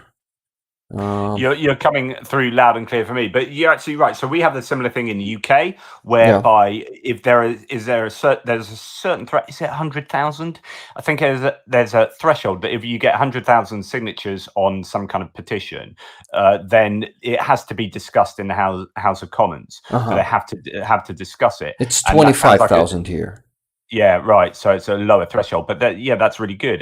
And well, what's interesting about what you say though is and I remember when this came out, people were discussing this at the time, which is those Ukrainian politicians who are saying, "Oh yeah, no, I don't think we should do this," or like voting against it or whatever, are clearly the ones who've got something to hide, right? Yes. So if you're like, yeah, I don't want these transparency rules to be put in place, then it's like, why would you not want that? Like. Clearly, you are one of these people that this is aimed at sorting out. So yeah, and we need to deal with them. But the thing is, we need to do it in the way of the law. We cannot just put them in prison. This is not going to be a thing that's done in democratic countries. We need to have the evidence against them. We need to put them for the responsibility, but in the way of law. This is why it's gonna take time. It's gonna take time to fight corruption, like fully, of course. I guess no country fought it fully, but we actually need to oversee our understanding of corruption. I am reading a pretty interesting guy here in Ukraine. His name is Viktor Andrusiv. He was once the advisor of Minister of Internal Affairs of Ukraine. And this guy is very smart. He publishes books and his approach is very pro-American, I would say. And he is saying that, guys, we need to, for example, lobbying things, in America, they do that thing. They do it in politics, they do it in business, and here in Ukraine it is called corruption. We need to put those terms here in Ukrainian mind of society. We need to oversee our approach to corruption. We need to stimulate the things. For example, we would do such a conditions where these deputies won't even want to be corrupt. They would be satisfied with the legal ways of earning money. There's a huge work, and it's going to take a lot of political will to do all of this. But unfortunately, war is not a good time to do it. That's we're already doing it, but it's hard. I was just going to say this, but someone actually said it in my live chat. Don't allow lobbying. So lobbying, in my opinion, is legalized corruption. So if you are a politician and you're accepting money and you're allowed to accept money, like the US is big for this. It's one of my biggest criticisms of US politics is that the lobbying takes place so much there that, like, if you're going to be paid by anyone else, Like, it's a quid pro quo. Yeah. They are expecting something back, right? They're not just giving you money because, oh, I really like you. You know, when the National Rifle Association, I know I'm going to have viewers who are big fans of owning guns and whatever, but if the NRA are paying 100% of Republican politicians money, then those politicians are going to vote in a certain way on gun legislation, for example. That should be outlawed because that is effectively bribery. In the same way the politicians are paid by medical insurance companies and private hospitals and whatnot, the pharmaceutical companies, they are not going to make decisions in the best interest of the people. They're going to make decisions in the best interest of those people that are paying them. So if Ukraine is going to reform, I hope to goodness that it doesn't allow lobbying to take place, because that would make me cry. Yeah, now when you put it this way, I see that it's not good. Like, as a result, we need to begin with something, and it's not the only thing that he was talking about. I just cannot recall the exact. I can actually look it up if it's not going to take too much time. But maybe, yeah. First, I actually wanted to mention that you guys from my community, please follow Jonathan's channel if you haven't yet. I haven't mentioned it yet, but he has a great channel. And thank you, Jonathan, for being the supporter of Ukraine and for doing a good job of informing people, Thank you. Thank you very much. That's really kind of you to say so. And likewise to all of my followers, please check out Rick the Ukrainian. He does such good work. And you might have seen, I showed you one of his videos, or at least part of one of his videos some time back. One of his big translations. He does a lot of live streams, more of them at the moment than his kind of translation ones. But the one that is really good and worth seeing is the interview with the Russian officer who is hit by the javelin. That one, it's from a month ago. I thought that was from further. Well, no, here it is back here. I was going to say it was more than a month ago, 7 months ago, right? This one, dubbed interview with a Russian officer who was hit by a javelin. That one there is absolutely fascinating. It's a fascinating insight into that man's head, and therefore the kind of thinking of a lot of Russian soldiers in Ukraine. And some of it's like pretty staggering. But yeah, so you must find it really interesting to get into the heads of some of these like Russian prisoners of war, soldiers predominantly. What surprised you most about doing that kind of dubbing or subtitle work? What has like made you really angry, or made you really hopeful, or just really surprised? Jonathan, I'm sorry. May I first finish the topic we touched about the corruption? Yeah, I did. No problem. Yeah. No. It's my thing. I mean, I went to find his points, and first point is journalists. Our journalists, investigators, they're doing a great job, and they're always showing to society of the corrupt cases. No, I guess they're working better than even some institutions here in Ukraine, because we have anti-corruption institutions like anti-corruption court, we have anti-corruption agency who are investigating cases, but our journalists sometimes are doing even a better job. So you see, we could be stimulating those journalists to do a better job, for example, by putting some investments in their work. This could be better too, if I got him correctly. Second thing is audition. Can I just add to that, Rick? Yeah. Like, that's so important. What you say is so important, right? Freedom of press is massive. Like, if the government have, what we see in Hungary and to a degree, maybe a little bit in Poland, but more in Hungary and certainly in Russia, if you don't allow your press to hold people to account, to speak truth to power, then you don't have any checks and balances coming from outside your government. The press is that important. Anyway, sorry, carry on. Yes, and speaking about the press, we have people saying, for example, here in Ukraine, some journalists can even say that Zelensky must be put to the court and to answer for his crime. So press is free in here. I mean, that's good. That's a good point. I would not agree with that guy because he is biased at some things, but he can say that, and the press is free. That guy is not bad, but he is. There are some political processes going here, and he might be working for some of them. But he's, I won't say his name, but I will say that he's doing a great job by showing the front line. He's going to the front line. He's making interviews with our soldiers. He's even going with battles with them. He has one video where he went to battle with them to assault Russian positions. This was an impressive one. But that guy, yeah, that guy criticizes our government a lot, and I will.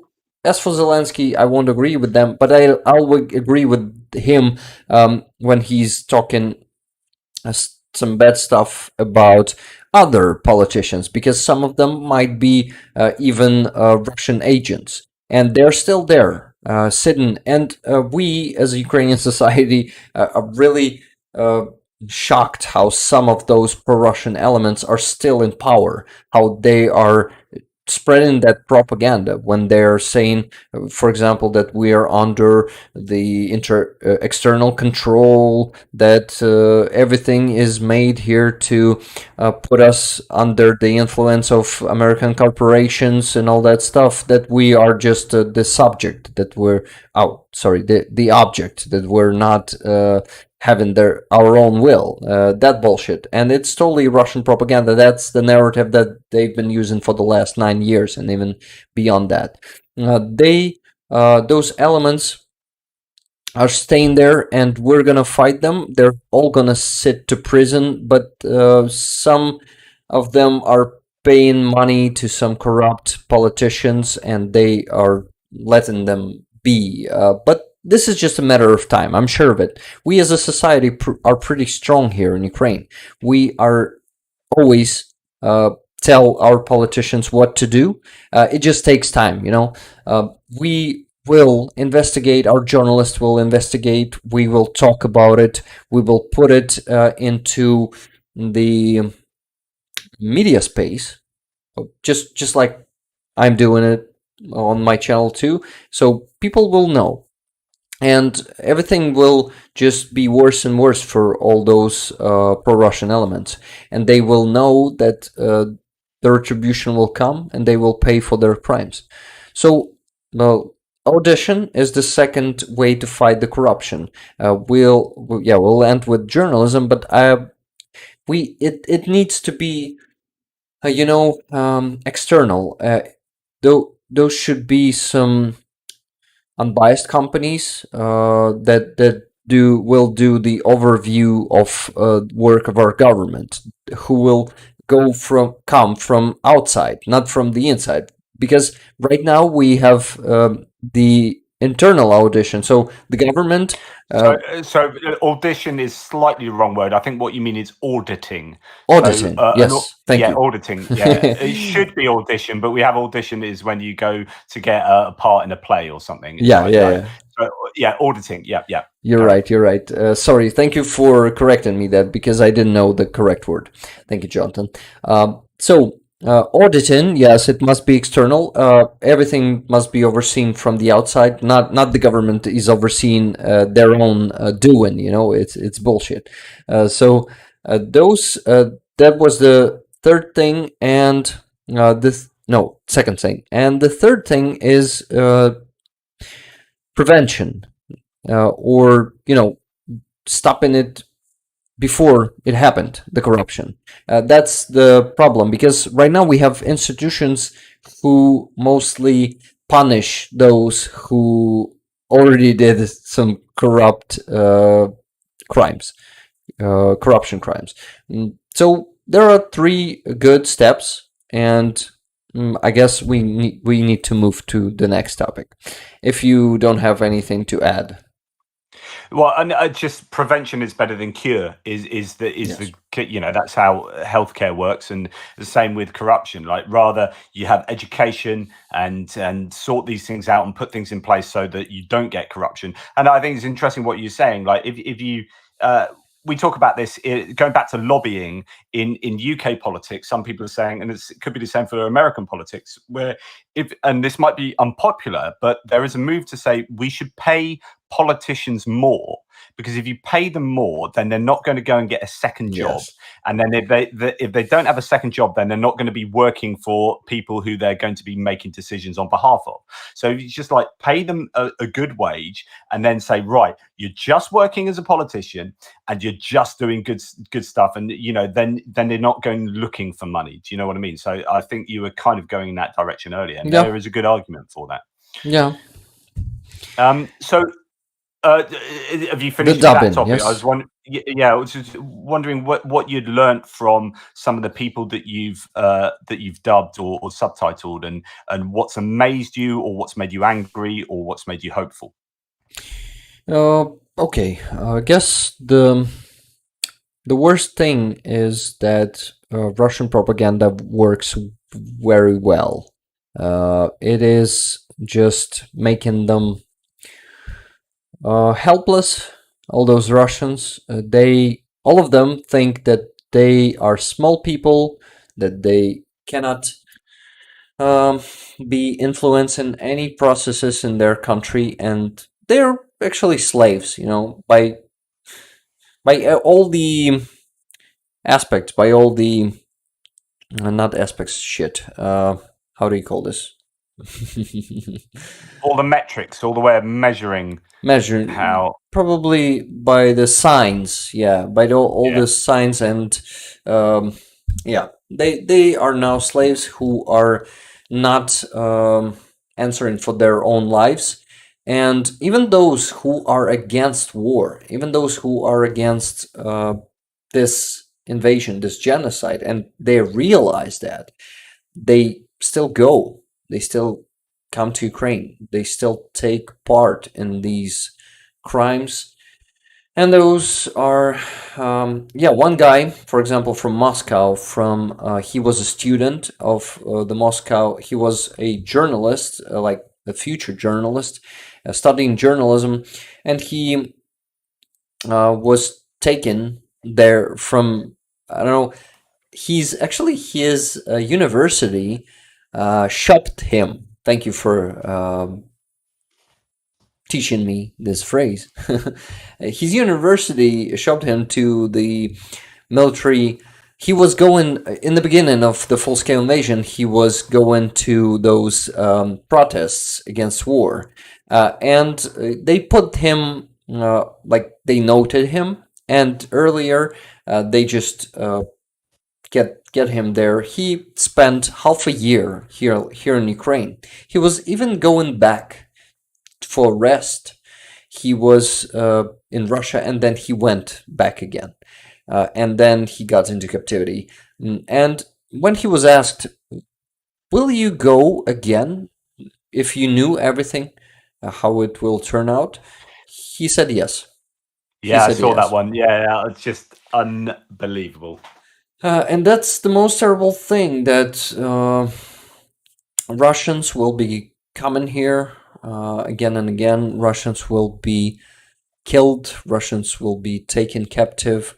Russians will be killing Ukrainians. That's the most shitty thing and the most unfortunate thing. And our soldiers, our civilians, will be dying from the hands of those people who maybe even don't want to go here, but still come here and still are killing our people, or just being the cause of their death.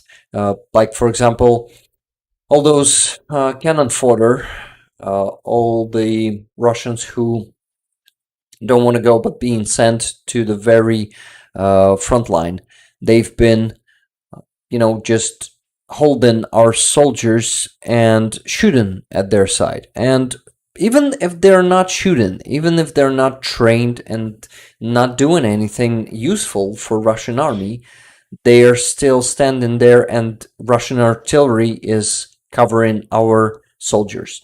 So them just being there, and them just some of them are cooking, some of them are just passing boxes with ammunition, and it all counts. They're still accountable for that. The worst examples I can think of, well, I don't know if there are definite examples of this, but there must be, when you've had forced mobilization of people in the Donbass, maybe in Crimea, like people who might otherwise be pro-Ukrainian being forced to go and fight for the Russian forces. Yeah. And you're thinking that I'm sure there must be a reality where someone's ended up killing a Ukrainian, like, scare quotes, enemy, even though it's not an enemy, it's his brother in arms in a sense, and you're just like, oh, that's so wrong. But yeah, absolutely horrible.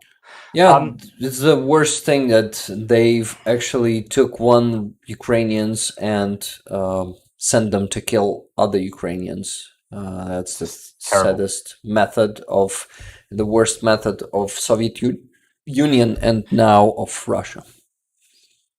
Yeah. So look, Rick, I've got there's a sport called rugby, right? I'm a massive rugby fan. It's a Rugby World Cup at the moment, and England are playing. Literally, they've just started. So I'm gonna have to shoot off in a minute because otherwise I won't be able to live with myself. But mate, I just wanted something you were talking about earlier, and it's really great. The sound is much better. So if you're up for doing this again with that with this kind of sound setup, I think there's so much we can talk about, right? But something you were just mentioning there, which I think is so bloody important to understanding the Russian psyche, right? And that is, you talked about it, powerlessness, right? Yeah. There's a lot to be said about Russian political powerlessness. So when you have lived, if you've gone from having a Tsar, which is some kind of like monarchy, which is unelected, so there's understandably a political revolution, and then you moved into kind of communism that ended up being like just as bad in terms of political representation, and then living in that political system for so long, right? For I don't know I can't do the math, 63 years or whatever it is, 64 years, and then you get the Russians playing around with democracy in 1991 onwards, but they failed at that, and then they moved into an oligarchy and a kleptocracy where there's all this corruption, all the money is concentrated in the people at the top, and then Putin changes the rules to basically make himself a dictator. So you now have this situation where Russian people have never really had the ability to have political representation and have power. Like, the Russian people have been powerless for like 100 years, and you've got this situation where you're trying to understand why Russians are kind of willing to go to the front line, but they have no way of being able to show the fact that they don't want to do that, because as soon as they protest about anything, they're put in prison. I mean, you don't even have like legalized striking there. There's stats for strikes, for like industrial strikes, are like 5 a year. But basically, you just put in prison if you really want to do anything like that. If you want to be anti-Putin, you put in prison, and so you've just got powerlessness. So anyway, that's a lot of me talking. What do you have any thoughts on Russian powerlessness? Yes, that's actually the thing about Russians. This powerlessness is causing problems to all of us. Even those Russians who left Russia, who are not supporting Putin, who are now in Europe or in US, they still don't change anything. They are still powerless. They are still those. I want to use this word. They are still those pathetic Russians who cannot influence anything. That's the problem, and they are now getting anti-Ukrainian because we realized here in Ukraine that the only way for us to be safe is to get Russia disintegrated, to get it fallen apart, because right now it is still an empire. There are 89 different states in it. And this imperialism is being fed with this structure. It must be fallen apart for us to be safe. Because when Russia, talks about its great culture, its great greatness. Their greatness is always goes together with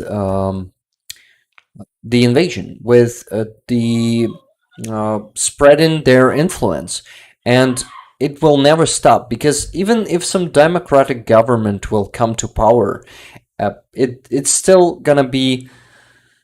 We're sure that it's still gonna be the same, because that's Russian. That's how they've been living for centuries, man. It's not that simple. It's deeper in their minds than just 30 years of propaganda. There are many, It's, yeah. it's really interesting though, because Ukraine, if you're looking from 1991 onwards, Russia and Ukraine went in completely different directions. Where Ukraine has done the democratic experiment, right, and has somewhat succeeded. You're not there yet. There's still problems. What if we go back to that transparency index we were looking at? You're seen as a hybrid democracy, which means you're not quite there yet, but you're on the way to being a fully fledged democracy without kind of corruption and what. But what happened, and it's really interesting reading this in what's his name, Plochy, who wrote The Gates of Europe, about Ukraine, is one of your historians. Is it Serhiy Plochy or anyway?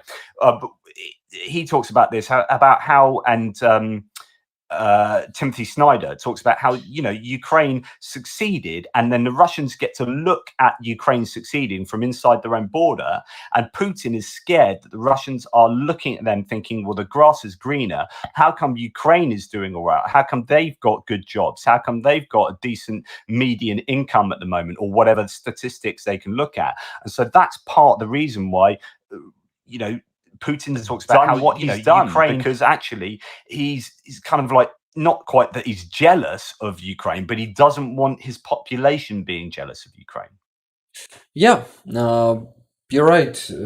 I just realized that we haven't walked the separate ways since 1991. We were under occupation during the Soviet era. And we were never like Russians.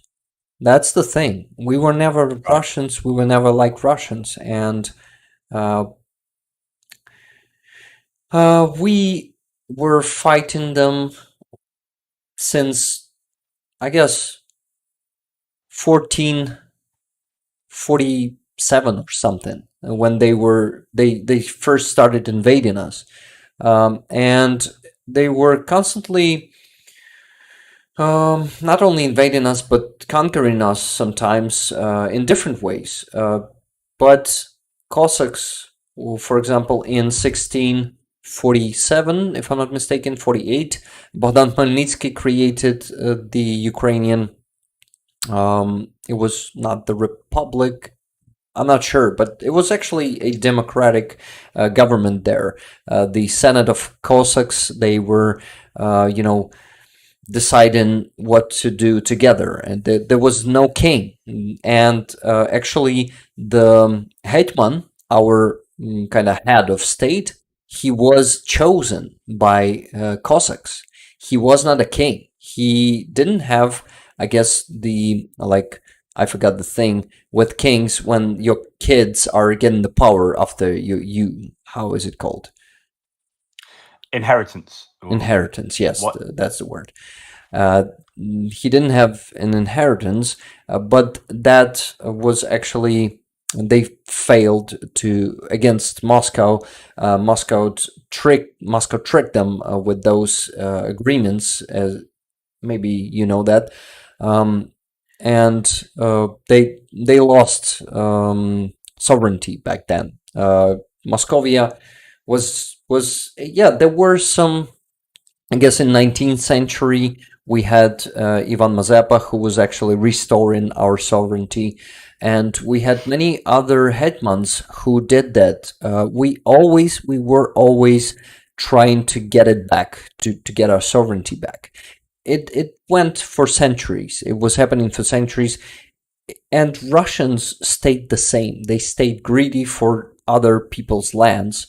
They stayed really for Ukraine, because Ukraine was always something that was rebelling against their, constant invasions and constant occupation. We never wanted that.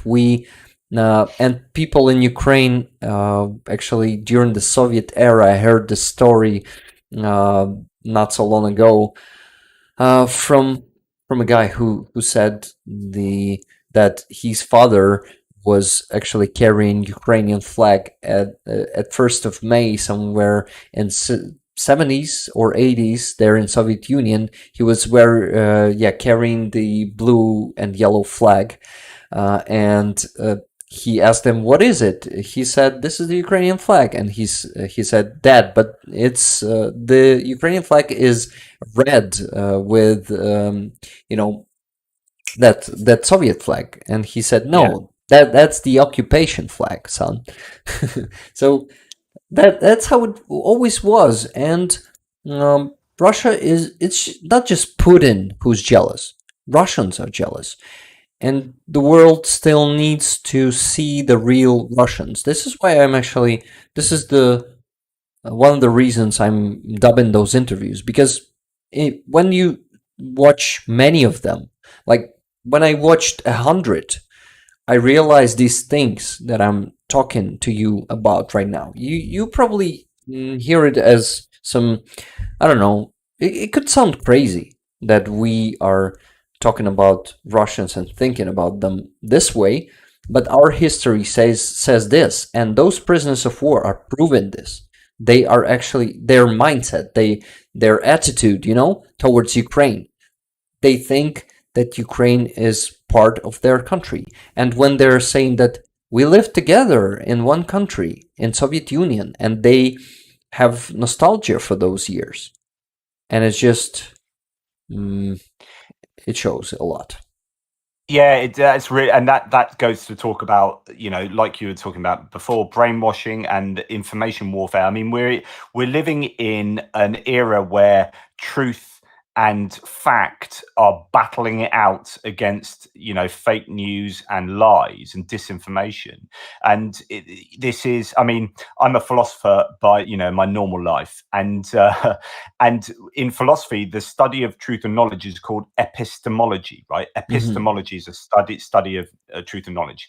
And there's this idea that previously we've had national security, where you're talking about like fighting between nations.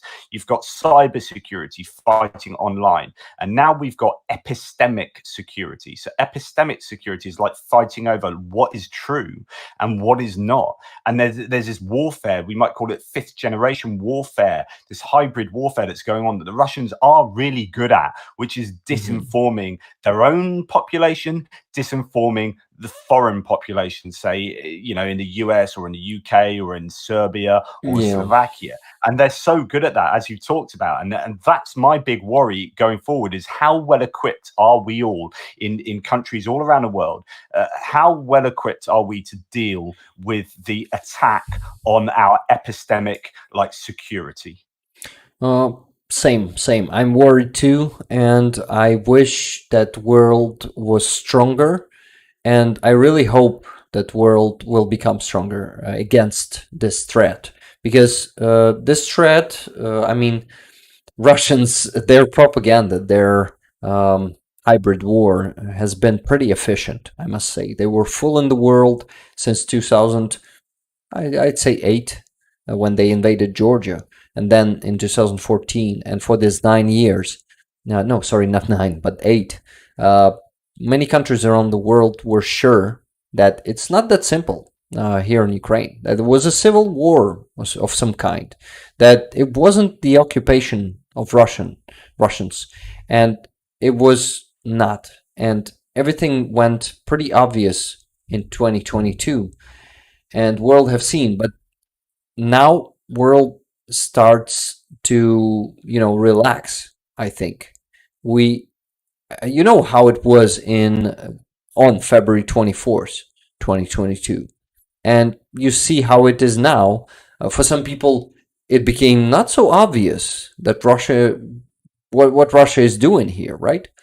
And there are some theories appearing that it's well, I'm talking about some bullshit in, for example, American media, that this war is a fake, that everything, that bullshit. But there are some lighter cases where people start to doubt, and this must not be happening. We must fight that doubt. We must tell the truth. We must stay strong in this battle. We must, see that Russia is initially started all of this, and it is working against all the free world. Yeah, it's easy to get on that spiral downwards. You start, you read that and you go, and then the algorithms on YouTube and on Google and whatever then say, oh, you like this stuff? How about this? And then it's like, oh, you like this stuff? Now how about this? And then before you know it, you've spiraled all the way down here, and you're believing all the conspiracy theories about, that are spouted by Russia. And it's a real challenge. That honestly, it is one of the things that worries me. And the internet has a lot to answer for. So I don't think this was nearly as big a problem before the internet. So I love the internet. It's allowing us to do all of this, right? All the amazing things that the internet provides for all of us. But at the same time, it's a double-edged sword. So it gives with one hand and takes with the other. And we've got to be so careful about how the internet operates, about how the algorithms operate. You go and watch on Netflix a documentary, what's it called? Social Dilemma, was it? I think that, or the one about basically Twitter and Facebook and all these social media platforms where the algorithm is just basically manipulating you, and it's just absolutely scary. And so we just need to be really aware. It's about education, but it's also about holding media companies and internet companies to account when they end up allowing us to be manipulated. Yeah, you're totally right, Johnson. And yes, how much time you still left? So let's if we wrap it up now, because it's 3-0 to England. I mean, we're not going to lose this match. I'm pretty confident we're going to win it, but so I've got it on my other screen there. But yeah, I just want to say, look, thanks so much for this opportunity, Rick. It's great to talk to you. I would love to talk to you again, especially now we've got a more solid internet connection. Is that something you're up for? Yes, definitely. I'm sorry that it was a bad connection today. I need to sort it out. I've told you that I need just to get it wired, so there will be no problems, and I would not need to restart the router. I'm gonna do it until our next stream, definitely, and we will be getting a solid stream with a great connection. Yes, I promise you. I mean, this is great. Since you sorted out just towards the end, like, this has been perfect. There's been no problem at all. Yeah, but I guess we had a lot of difficulties because of that in terms of chat and stuff. Yeah, I wanted to thank you for doing this co-stream. I wanted to say that we're going to be continuing the stream with my community here on my channel for another hour, I guess. And yes, this was an amazing conversation. Thank you very much, Jonathan. It's nice to meet you. I actually didn't ask you about you and your life, and I want to do it on the next stream. So let's plan one for, let's say, in 2 or 3 weeks, something like that. Yeah, I'm just on my screen. By the way, I've got all the details for, and hopefully in the description below, for helping out. Please help out Rick, the Ukrainians charities. I really like to platform really decent efforts to help out the Ukrainian armed forces and their efforts there. So that's really important. And just on the like asking me about myself, when me and my mates go down a pub, I've got one of my best mates, right? We talk philosophy. We started this pub philosophy group. The reason I'm called ATP Geopolitics is a-tippling philosopher. Tippling means sort of drinking. So we'd go down once a month to the pub, and we'd pick a subject and we'd talk about that subject all night, right? And then that's how we started tippling philosophers. So anyway, like, whenever I see him now, he lives around the corner. We go down a pub, and as soon as we see each other, we're like straight into philosophy, straight into politics, and we'll be like 2 hours going blah, blah, blah, blah, blah. And then then when it's like time at the bar, we'll be like, oh, Rob, mate, how's your family? Are you all right? Is everything okay with you? And like, we spend like, we don't care about it. We're just like these big ideas, and then it's like, oh yeah, like how's your wife? Oh yeah, nice. Anyway, so next time I'll introduce myself, mate. Yeah. Let's have more talks. It was an awesome stream. Thank you very much, Jonathan. Cool. And yes, and I'll see you soon. And yeah, thank you, and thank you, Jonathan's viewers, for being here with us. Thank you so much, and I'll keep on talking to them for a little bit, but I just implore them all to hop over to you, subscribe to your channel, and help out your fundraising. But thanks, man. You take it easy. Thank you very much, man. Bye. Okay. Right. Thank you so much. Sorry about all the issues at the beginning, guys. It was we got there in the end, and hopefully, next time we'll have all those issues ironed out. Now I am here without Jonathan. He didn't disconnect, but when I switched to this scene, his voice disappeared. Okay, guys, so it was a lot of technical difficulties today. My chat is currently doesn't work here on Streamlabs, god damn it. And it still works here. I can read it on my browser. Yes. Yes. I can see it. Load farm, said Greg, but good to see you too. Yes, guys, thank you for coming to the stream today. It's still not ended. I see 265 likes. It still works here. Maybe more. No, only that. So yeah, the engagement unfortunately is much lower today due to technical difficulties. People dropped off and probably were mad at me for doing such a, you know what I mean, bad job today. But I guess the conversation was still good. GG says Tunem. Yes, I should start mentioning the donations. But guys, we're still pretty far from our goal. The 1,000 it's only halfway there. It's $520.61. Cinnamon sent $40. Thank you very much, Cinnamon. Gail Roberts sent $10. Thank you very much. Tunes sent $100, 75% for El Greco and 25 for Helena. Thank you very much, Tunes. Then Howard W sent $25. Use this however you see fit, Rick. God bless Floki. Thank you very much. This will be used for El Greco's yes, for El Greco's jar. So this is it. I've mentioned all the donations. I am very grateful to you guys for all the gifted memberships that are in the chat. You are very generous. Ozzy T, I've seen some from K Hansen there. I've seen the one from Tune and more. Sorry, I forgot all of them, but from Secular Sekai. It was one from Secular Sekai. Thank you, Sekai. If you're there in the chat, please say hi again because I want to see your message, and I'll be happy to. I really enjoyed that discussion. Thank you very much, Something Blonde. By the way, Something Blonde, sorry that I didn't reply to you there on email.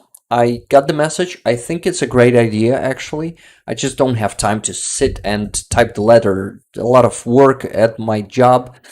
And Ozzy T, yes, let's play the match game. Thank you very much. It's gonna be awesome. $21 more, guys. Match me. Who's gonna match Ozzy? Let's get that goal today, guys. We can do it. Definitely. We're capable of this. I know this community. You guys are so generous. Thank you very much for all the donations, but we can push a bit more. We can definitely reach 1,000 that we usually do. It's going to be a very sad situation for El Greco's fundraiser if we're not gonna reach that goal. But you guys know that it's totally fine if we don't, because it's really hard to keep up with such a pace, you know.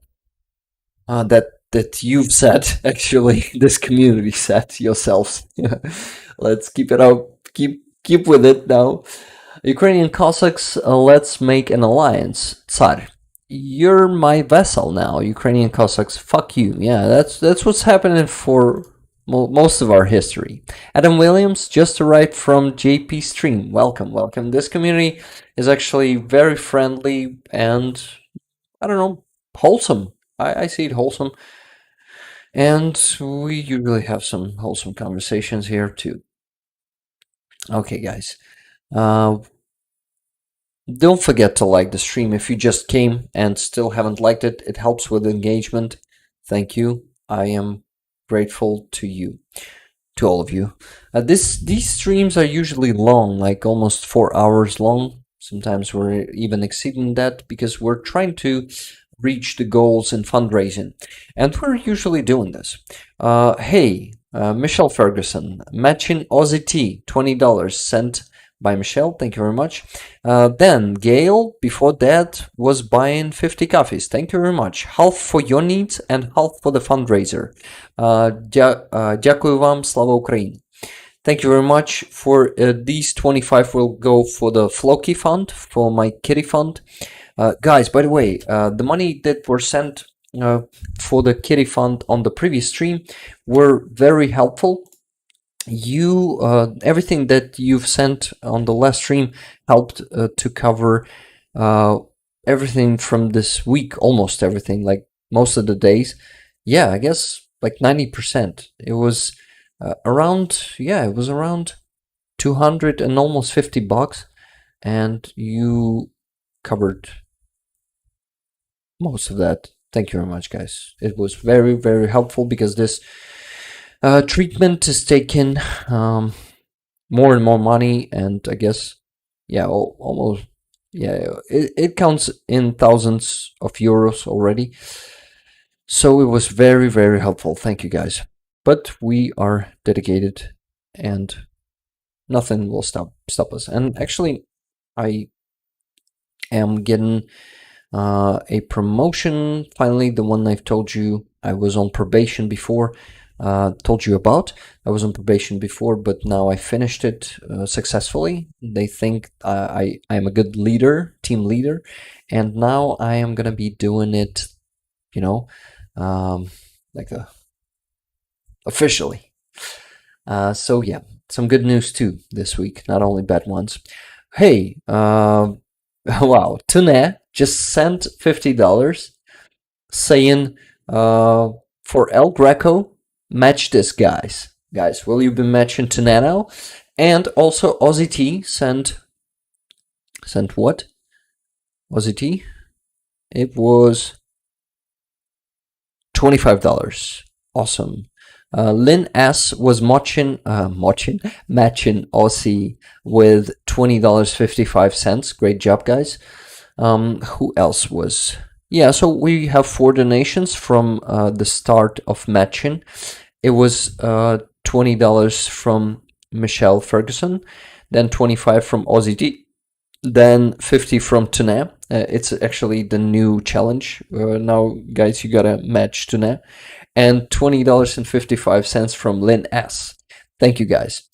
Great job. And now we have $636.16. Still about $364 to go. But nothing is impossible, right, guys? We can definitely finish it today. We will talk more news because there were some awesome news this week, except the ones that we discussed with Jonathan. But before that, I guess I gotta take a bathroom break. And before that, I gotta put up some video for you, right? Just a second, I'm logging into the PayPal. Is it a D or just into PayPal? Yeah, Killer19, good to see you. Welcome, guys. All who is coming from Jonathan's channel, you are welcome in this community. Please don't forget to like the stream if you haven't done it yet. This would be very helpful. Suzanne Kniffen bought 40 coffees. Thank you very much, Suzanne. I guess this will go for Kitty, because the comment says planet Earth, heart, and Ukrainian flag. This, if you want to specify that it is going for fundraiser for El Greco, you usually do that, I know. So this one, if you don't mind, we'll go for the Kitty font. Thank you.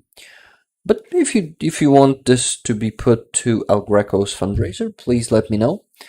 And Hill, thank you very much for congratulations. Thank you. Michael was also saying congratulations for getting off probation with your promotion. Thank you very much. Yes, it was done pretty well by me, I think. Even considering that this was a challenging time for me, you know, I had to get Kitty to the hospital every day. And it affected the dubbing that I'm doing. You guys haven't seen any dubs in 3 months, almost 2 months and a half. And I promise, when it settles, I will be finally launching that one, and it settles. Well, it sells. It will sell, I'm sure. Oh my God, Steven sent $250. It's not Steven Barnes. It's another Steven, saying from so Steven, should I say the comment, because I usually, yeah, maybe you don't want me to put the name to the name and stay anonymous, so yeah, but it says Slava Ukraini for your discretion. Is it the discretion? Discretion guarantees. Oh my God, it's confusing. I'm sorry, guys, but thank you very much for this donation. It will go not for the discretion, but for El Greco's fund, guys. So at the moment, and I just received another another donation from Aussie T, $25. It says Slava Ukraini matching tune. Thank you very much for another match, and also. George J sent $50. Match for El Greco. Awesome. Amazing. Then Jennifer Kosham, I guess it's the same name here in the chat. Sorry if it's not. It's all good. Okay, Apatox. Then it's you. Apatox, thank you very much for $250. It's very generous donation, and it will go for El Greco. You know that it will go for the car. You'll see it in the end of the stream, by the way. Yes, these are the donations, all for now. So I guess only $14 missing for reaching the goal of $1,000. Thank you, guys. It was so fast. You were almost there, and you you sent us from what, 60% to 95% in just more than 95. Actually, oh my God, someone else just sent a donation. A generous $75 from another Steven. It's Steven W. for El Greco. Thank you very much. It's very generous. So, and $30 from N Hill. $30 more from N Hill. Thank you very much. Fraserus Grozny, Rick, what do you think would have happened if Huilo's plan worked? If you answered already, thanks for at least noticing.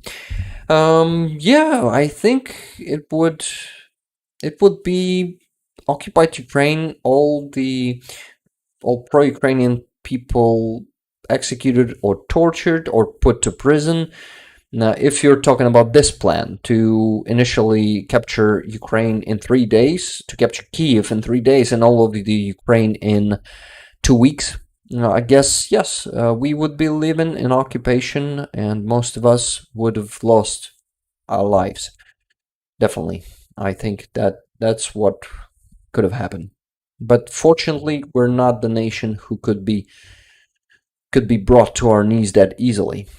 I'm so proud to be Ukrainian, and I am grateful to all the Ukrainian people who took the arms in their hands. I mean, who took weapons and went to defend their country. El Greco is one of them, and I'm so grateful to him for this. And guys, I will I will remember everything, and we Ukrainians will remember that all of you have done for us, all the support, all the donations, all the, just listening to us, to Ukrainians, and not believe in Russia is already a huge help, and I will be grateful until the end of my days.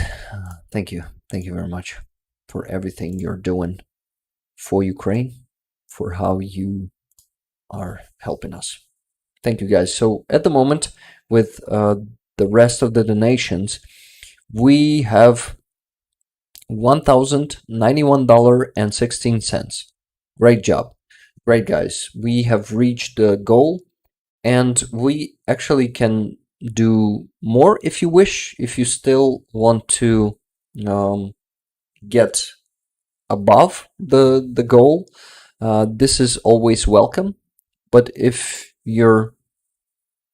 it's enough for you for today, then it's totally fine, because you've donated a lot. You've been very generous. Thank you, guys. And with those gifted memberships, you were really generous, and still are. Yes. Thank you very much for all the support. And we're not finishing yet. We still have at least half an hour, maybe a bit more, but I guess not, because I still need to do yes, I need to do the video for tomorrow's stream of Franky Coen. Guys, don't forget that every Monday, Franky Coen, or Coen in Dutch, it's Coen. It's not Coen, but it is written as Coen. Yes, it has been a great show. Yes, not yesterday, last Monday, a week ago.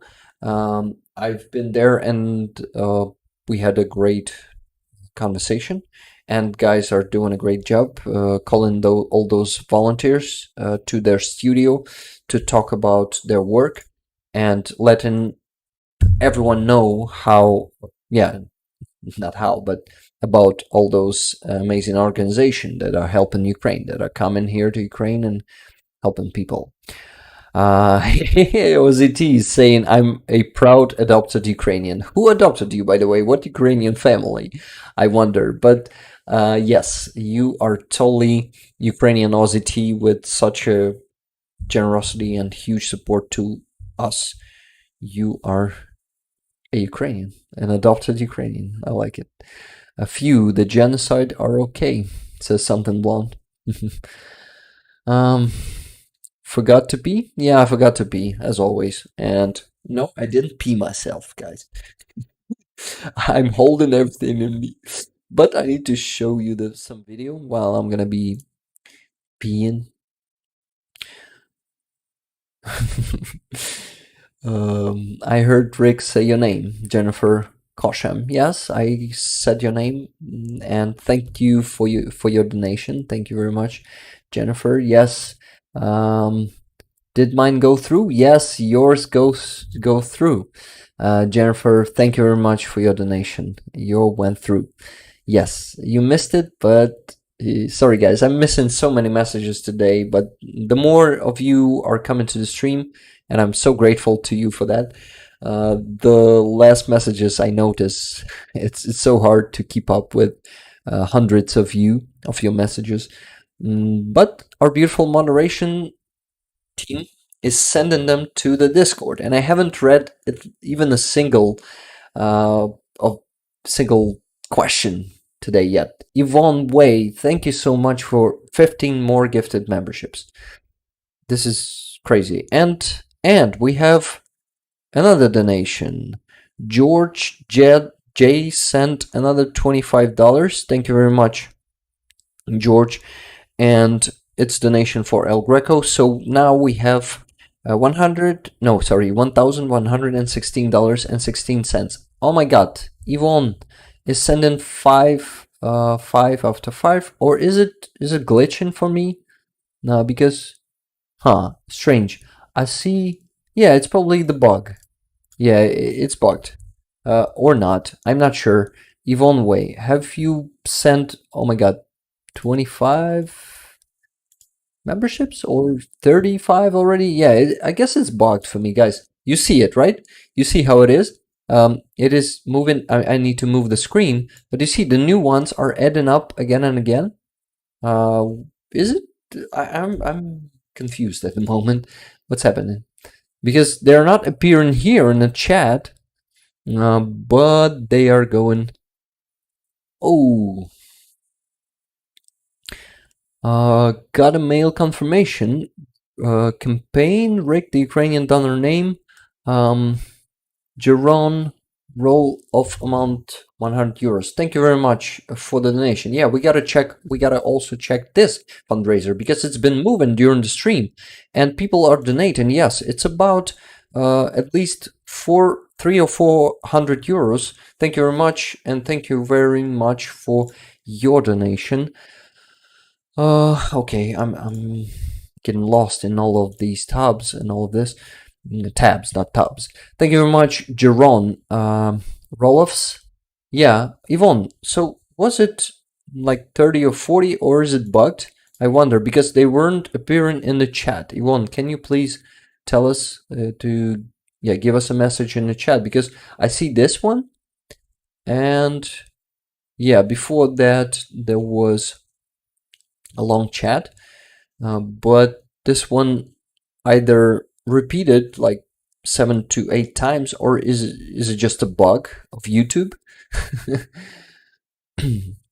Okay, yeah, just let us know, so I would discover an interesting bug here on YouTube. You've all seen this, guys. And the generous donation just received from Damjan G. Thank you very much.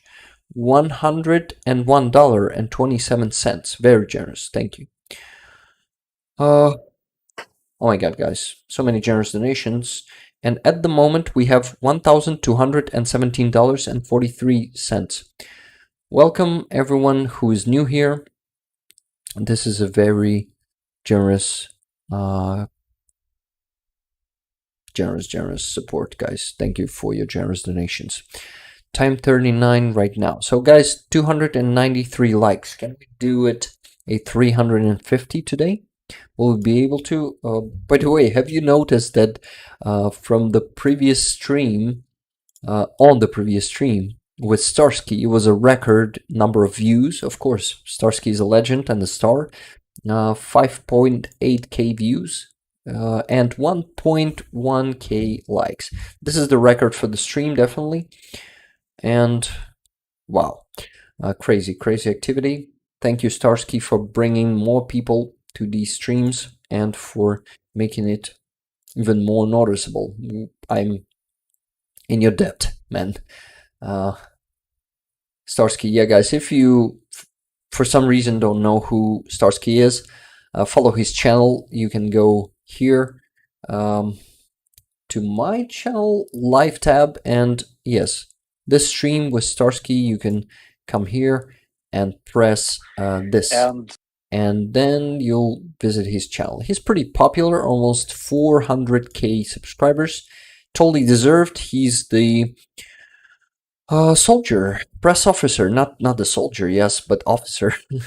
The difference I've been talking about with him on the last stream of the armed forces of Ukraine. Actually, not the armed forces exactly, but the National Guard of Ukraine, Force Brigade of the National Guard of Ukraine, and he is also doing his channel, this great channel, informing you almost every day. You see, making these videos, pretty popular ones, pretty awesome, well deserved. He's a professional press officer, professional, you know, guys.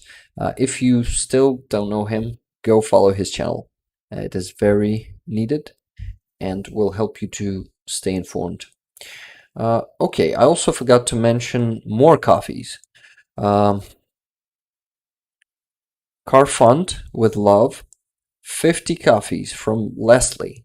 Thank you very much, Leslie. This is very appreciated. They will be withdrawn from Buy Me a Coffee on Wednesday and sent to the fundraiser jar on the next stream.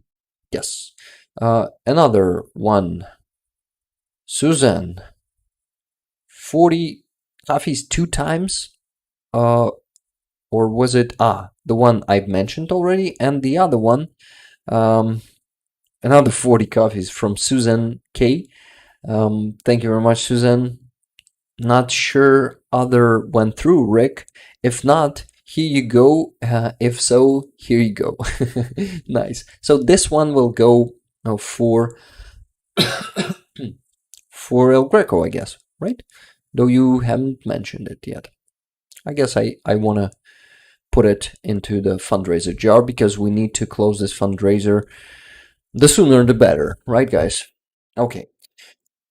So, was One Way replying me about those gifted memberships? Were they bugged or just... Yeah, because they're still here, so it's probably a bug.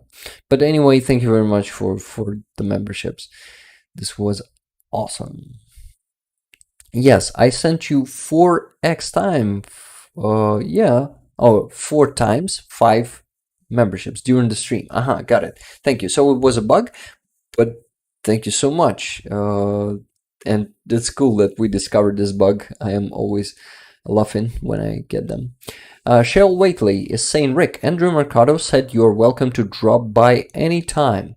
The door is open. He's in Kharkiv now, though, until Tuesday. Guys, how do you imagine this? I don't know. I know where to go, yes, in Kiev here, but will I just go there unannounced? Like, hey, Merc, today you're streaming with me. I'm not sure. I'm not that kind of person who can go there. So I'm waiting for the call or the message from Mercado to come at some day.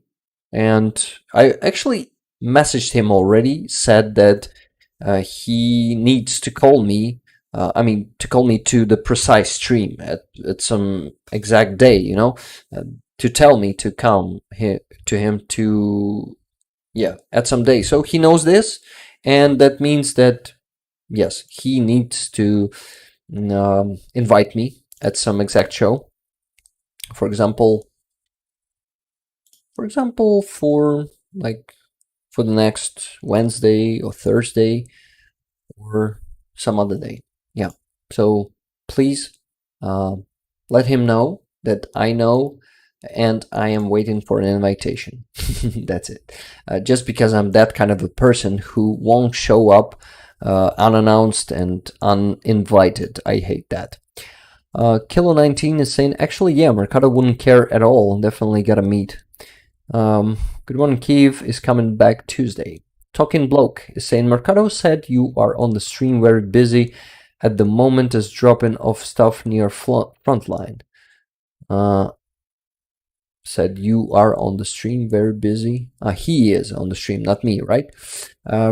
Cellulose says, just keep in touch with Andrew and it will work out. Yeah, I guess so too. Just wondering, is UA West safe enough to spend money as a tourist to support the local economy, or are they just a burden?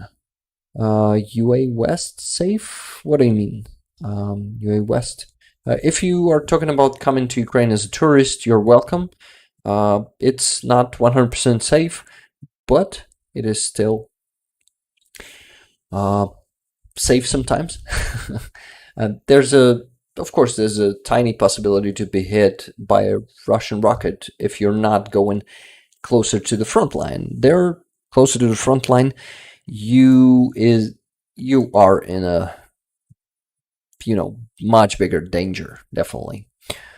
One way, Rick, the last 5 gifts was not a bug, but did not show up in the chat. Interesting. So, wow. So it was like 30 of them? No, 30 memberships? I'm confused. But awesome. Thank you. Any number of them. Cheryl Waitley, Rick, we told him you are too humble and polite for that. Okay, thank you. Rick, sorry, to be clear, he announced you as a guest next week. Okay, we just need to figure out the day, I guess. Would be awesome to visit the show. I like this show a lot. Yeah, some things that I wanted to mention. So Franky and Coen, let's talk about them for a bit. If you guys don't know who they are volunteers from Netherlands who are coming to Ukraine almost every month, and they are feeding people for free here, people on the occupied territories.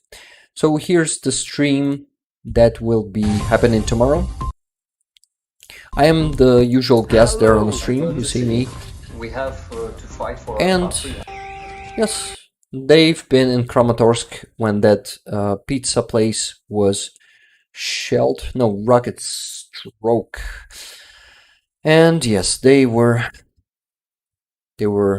getting lucky, so lucky to survive, and I'm so happy that they survived, and I'm happy to talk with them because they were at the same restaurant when the rocket hit it, and people on the next table died and they survived, and oh my god, thank god they survived. Oh yeah. And I totally forgot to pee, but I wanted to show you some video right before that. So please watch, if you haven't yet, 2 Russian book systems. The air defense systems destroyed, and then after that, 2 JDAM bombs went on the headquarters of Russian, I guess, VDV, right? Airborne headquarters in that area.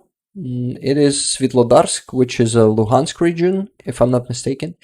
Right after that, because these 2 book systems were covering the place of their headquarters, and then our aviation went there at a safe, it was safe after the destruction of those two systems. They went there and destroyed it with 2 JDAM bombs. So there were huge explosions. Let me get into the chat to see if nothing urgent appeared there. And I closed the chat, I guess, because I cannot see it for some reason on Streamlabs, because I was relaunching stream multiple times. This is why I need to open it here. 2 JDAM bombs. So, and yes, and read it in here. Thank you, guys. I will be back in 2 minutes. Please watch the video and enjoy how Ukrainian army is working.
Wow, I came right at the end of the video.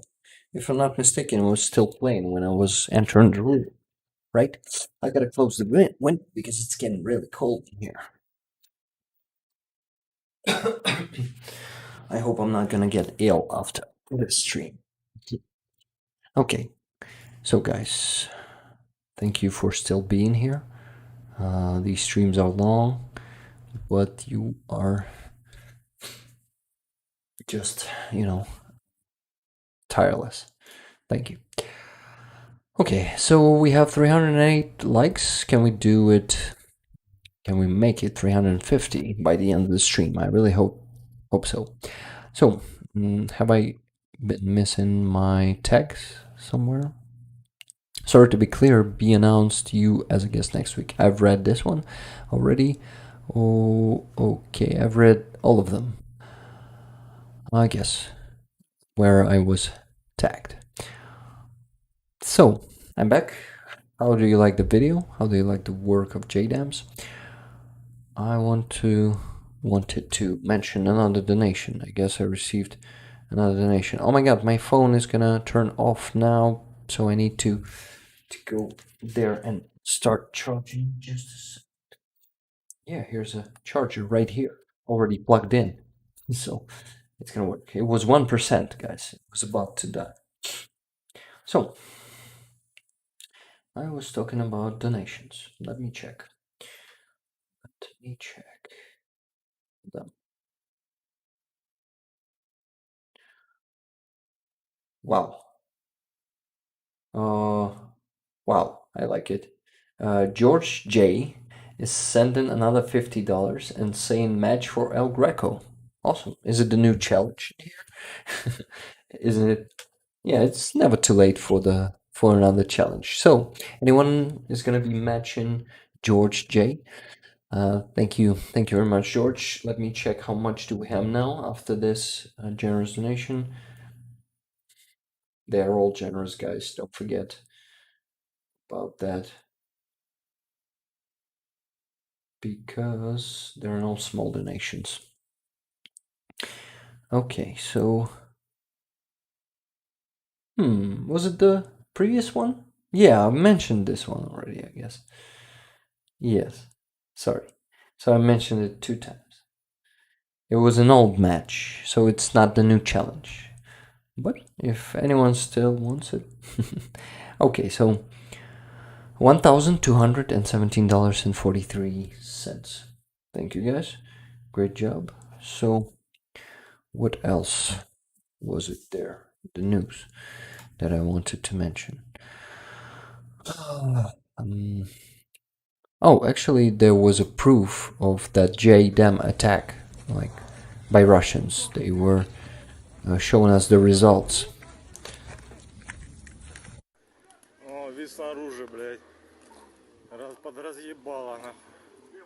Yeah, typical Russians, they're swearing all the time with such a... Oh yeah.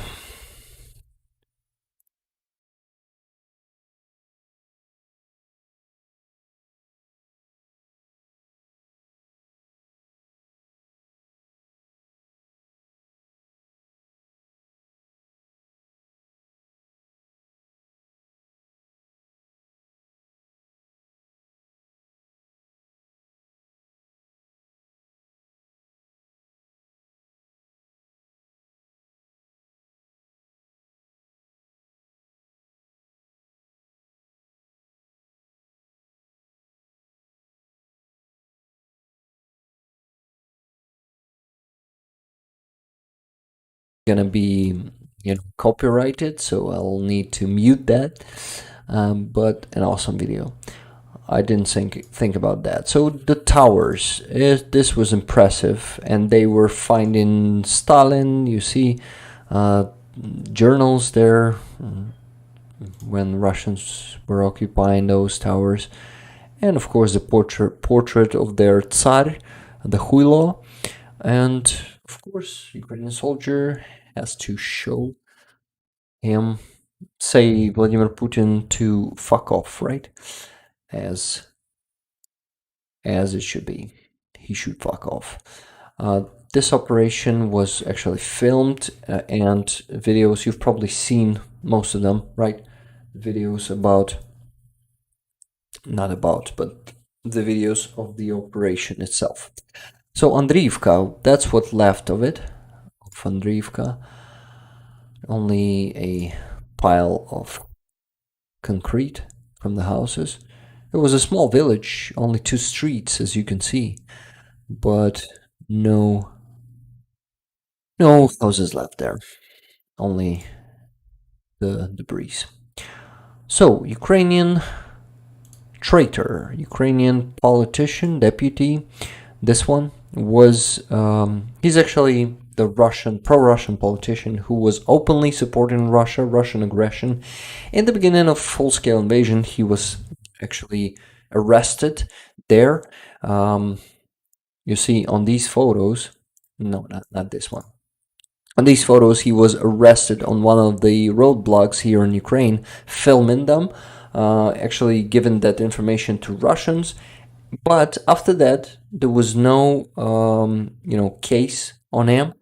He was living his life in Ukraine for a year and a half, openly. And finally now he got the, we call it pidozra. I'm thinking, when like, just let me translate it. Maybe it will give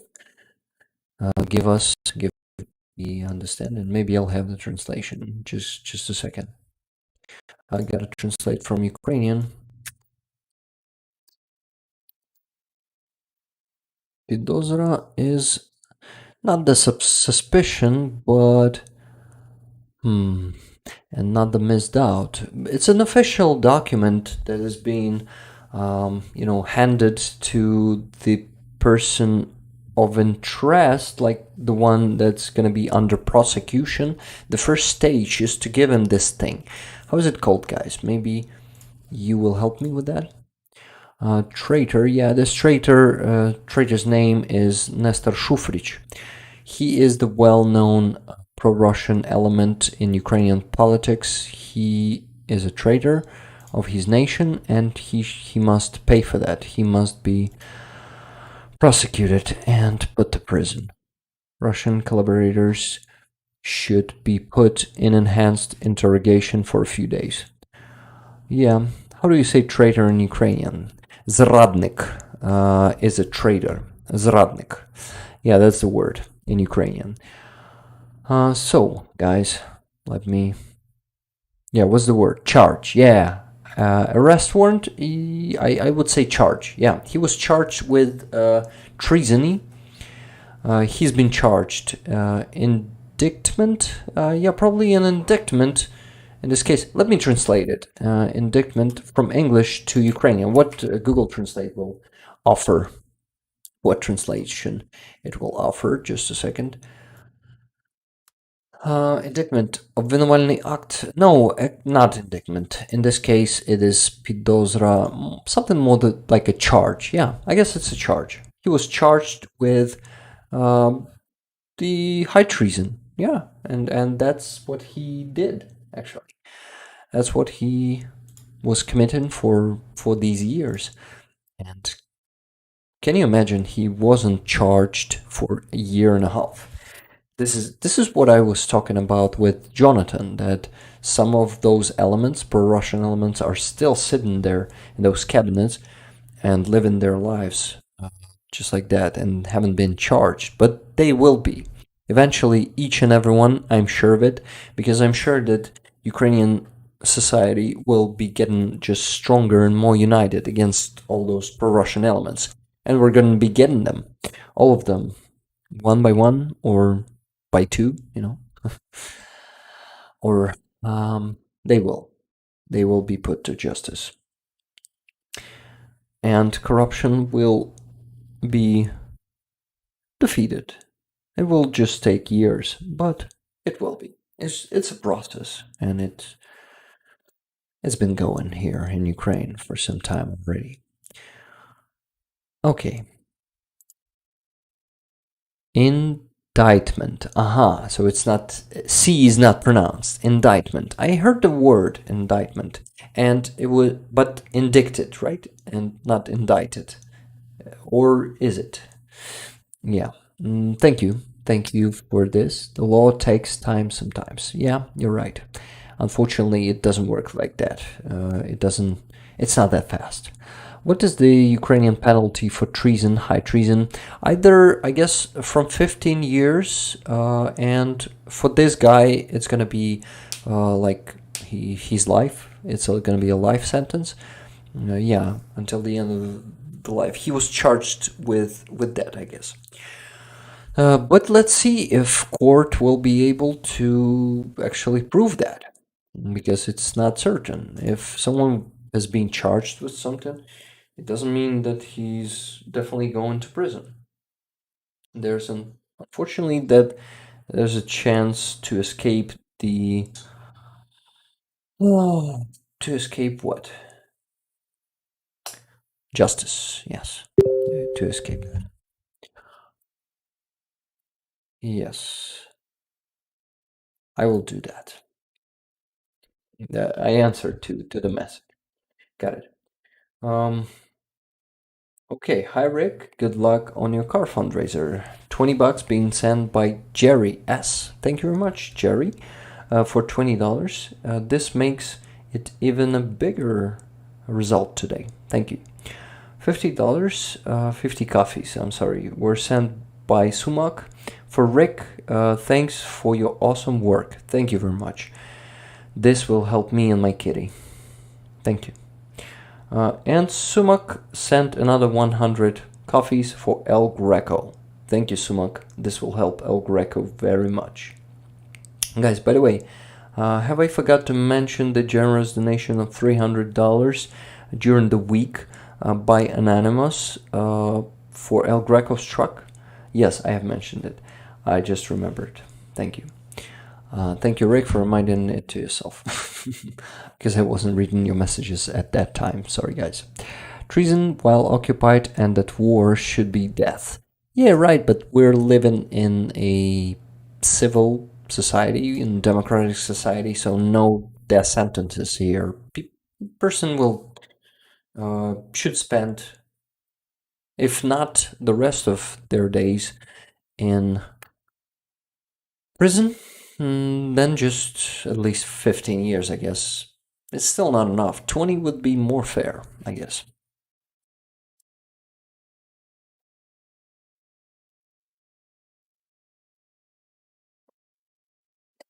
Duncan Stewart is saying the defense cab put on several approaches. Maybe the search warrant did not crave drugs, so that is not on trial, or the cop knows the defendant. Bias. Maybe another person did it. Yeah, they always find the way to to not deceive the jury if jury out there, but like to convince or to find some, not turnarounds, but you know what I mean, some leaks in the system. you got me, definitely. Thorn is saying many countries need to let prisoners free till trial. Sorry, they can only be imprisoned for a while, but in case of danger to society, prisoners must stay in prison. Yeah, and that must be also be proved. Sorry, two B's there. The Council of Europe does not allow members to have the death penalty. Yeah, that's pretty fair. Death penalty is actually not humane. I guess spending life or like decades in prison is totally fine, and this will do. They keep him in jail for the risk of assassination before trial.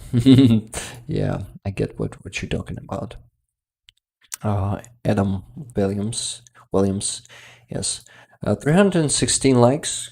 Great job, guys. Can we please do 350 that I longed for? Thank you for all the generous coffees, guys. And a lot of help for El Greco's fundraiser. Okay.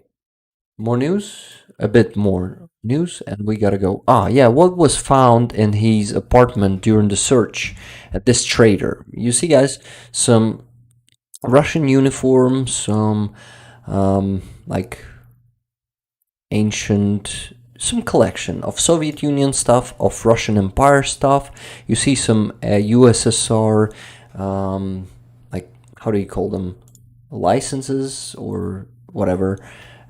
Yeah, so this guy is has actually some how do you call these medals? Yes, medals with Stalin, Joseph Stalin, and Marshal Zhukov, who was actually the one of the most cruel Russian generals, the instrument of genocide. So yeah, that was that's his collection. So this man should be definitely put to prison because he is the Russian lover, everything Russian Soviet lover. And oh my god, how was he still free? What the fuck? Passports? No, they are not passports. But yeah, there was a passport among them. But some like thing that you have at your job, where you can, like a card, personal card. Yeah, but USSR cards. They use them for governmental workers and not only some. Even if you had worked at a plant, you had one of them. We call them. What's the word? We call them. I actually forgot the Ukrainian word. Oh my god. Пропуск, yes, пропуск. Oh, посвідчення, yes, посвідчення. Actually, I can try to translate it. What the fuck, Rick? Why aren't you translating it into Ukrainian? Посвідчення. Certification? Certificate? Card? Attestation? Warrant? I guess certificate is something close, but still doesn't give you the full understanding of this word. Definitely. Okay, guys. I should definitely ID badge. Yeah, ID badge and identification card, but like a book. They were called books in here. Not in here, but in USSR back then. What I wanted to read a couple of questions from the stream question section. Sorry that I haven't been doing it before. But yes. Tune, are you still there? I wanted to answer your question also. Ow, ow. Sorry. Tune, question was for Jonathan, actually. How important is it that celebrities are stepping forward like Sean Penn? I guess it's very important because celebrities are very influential, and it is. Yeah, I'm not Jonathan, but I'll ask Jonathan next time. Tuna, please don't forget to redirect this question to our next stream with Jonathan. Okay, thank you. And papers. Yeah, actually, papers will do too. Thank you, Adam. Okay. So another one, the change Germany has been through from helmets to tanks. Yeah, it's been crazy, and we're lucky that Germany finally turned around. But Scholz is still blocking those Taurus rockets. And some sources in German politics saying that he was the one that was blocking it, and most of them, the politicians, are after giving them to Ukraine. Armand was asking how is Russian are able to sustain rates of ammunition. They have huge storages piled up with everything from Soviet Union. All the territory is filled with military warehouses where they keep all those things. They have like millions, and I guess millions of shells. Definitely rockets too, but rockets for those systems like Grad, for example, the ones that are MLRS, yes, multi-launcher rocket systems. Next one. We are told that Russia has significant reserves of material, and these are depleted as a result of war. So given the rate of expenditure, how is Russia able to sustain ammunition used in the destruction of Ukraine? I guess I answered that. The Surreal Taco was asking Rick, Mercado is looking for female guests on GMK. So you think your friend Halina Spellin would be willing? I don't think so, but I can ask her. Yeah, I may ask her. It would be nice. But I think I should be there as a translator also, if she agrees. But I've told you that she's currently recovering from an operation, yes, and she needs time, so probably not this season of GMK. But I will ask her. But I'm not sure that she agrees, to be honest. Okay, Dijkstra. NAFO vehicle fundraiser is doing great. Thank you. Yeah, it's really doing great. We're at 69% actually at the moment, or 68, was it? Let me check. It was 68. Maybe someone donated again. Like, wow, someone donated $520. Maybe not in one donation, but we have overcome 69%, so it's 72% now. Great job, guys. It's pretty close. Only 28% to go. Great job. Wow. And someone just donated. Wow, amazing. Let me check. Oh, my nose is sniffing because of the allergies. Stephen W. Have sent $75 more with a comment. Have you ever watched 20 Angry Men? That's a good film if you ever get a chance to watch it. More for El Greco. Thank you very much for $75. And yes, I will watch it. 20 Angry Men. Is it? It's not. It's the old one, right? Not the one with that Tarantino filmed. 20 Angry Men. Yeah, it's the old one. Year 1957. I will watch it. Thank you. This would be interesting. Is it like about the war, I wonder? Thank you for $75. So now we have even more than 1,217. We currently have raised only on my PayPal. Let me check. Logging in. Got it. I've mistaken in the password. Logging in. Updating. Guys, amazing result. $1,312.43. Thank you very much for your donations.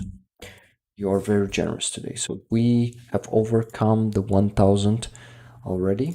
And yeah, like by $300.12.43.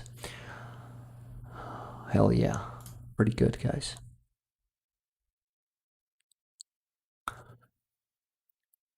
So, yeah, great work, team. Thank you, Ozzy. Thank you for being a constant, powerful collaborator in this. 1957, my birth year. Yeah, 1957. Cool. Mercy. GG all donators. Yes, Lynn S. Thank you. Thank you very much to you and everyone who donated today.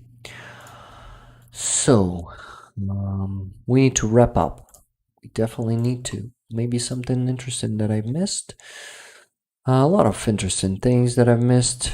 But Ukrainian pilots have started to And yes, of course, we have the new thing there in our everyday, how do you call them? Reports about the destroyed Russian personnel and weapons. We now have submarines. One submarine was destroyed, and guys, this is the historical moment. This never happened in history. I guess this is the first time when cruise missile destroyed submarine. Can you imagine? And first submarine destroyed, first Russian submarine destroyed. This is something insane. And Ukrainian armed forces creativity, it is just above everything. And it will, this will go in history, guys. We're living in historical times, and we're getting, oh my god, such an achievements. And this is just, I don't know, it's crazy. Hey, Vegan Runner Australia bought 3 coffees. Thank you very much, Vegan Runner. By the way, are you in Ukraine? Contact me, please, on Discord. Thank you. Rick first destroyed since World War II. Oh my god, yeah. Did Soviets had it in World War II? Really? I didn't know that. But yeah, they should have, because Germans had. Rick, I wish you and Kitty health. Thank you very much, M. Davis. I would be happy if she was not gravely ill. But at least she's feeling good now. I mean, these days. So let's hope these days will last for years. And if not, then at least for months. And we're gonna be happy all these days together with her. We're actually happy that she didn't die like that, you know? That we still have time with her. That, and the grief is, I guess, is passing easier when you still have time with someone you love. With someone you love. And yes, I'm really sad, but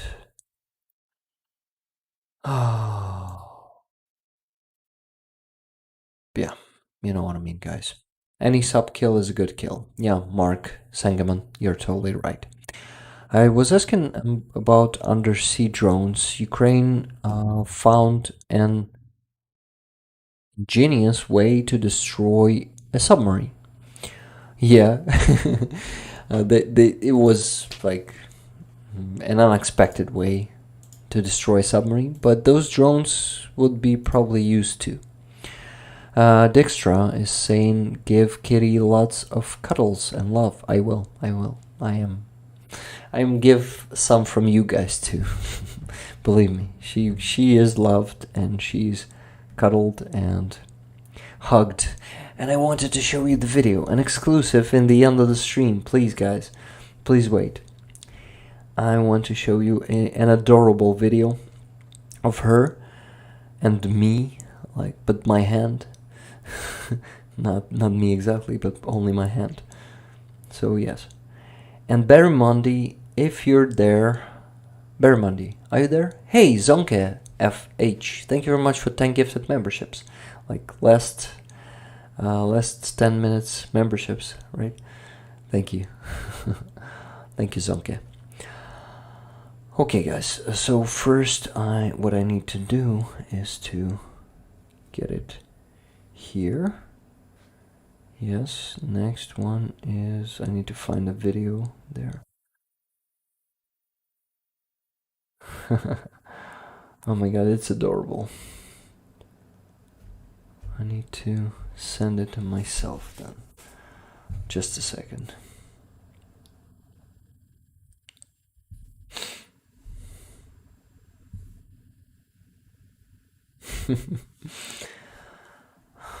Oh, by the way, no one is receiving this gifted membership, so everyone in the chat has the membership, or didn't you guys turn on the automatic membership receival if you haven't, please do it. Hey, hot mess. Yes. Sorry guys that I didn't answer most of your questions there in Discord. We had some technical difficulties today, so it was pretty hard.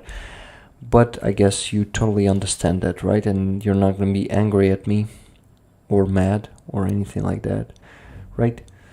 It's gonna be fine. Oh my god, that's adorable.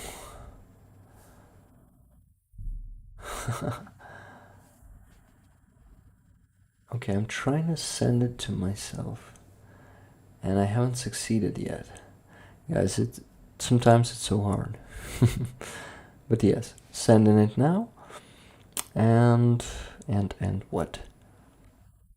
And also some photos, more photos. Let me send it again. Not again, but them too.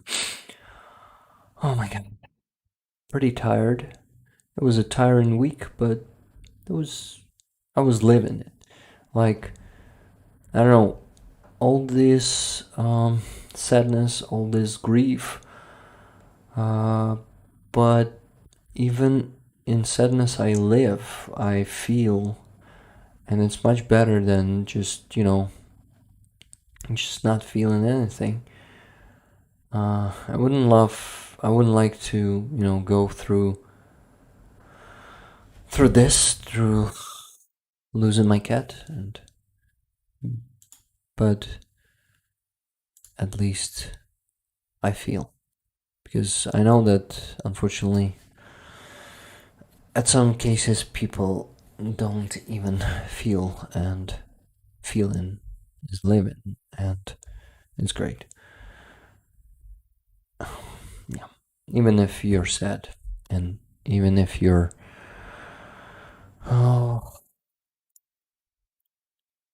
losing someone, this is nothing good, but yeah, that's life.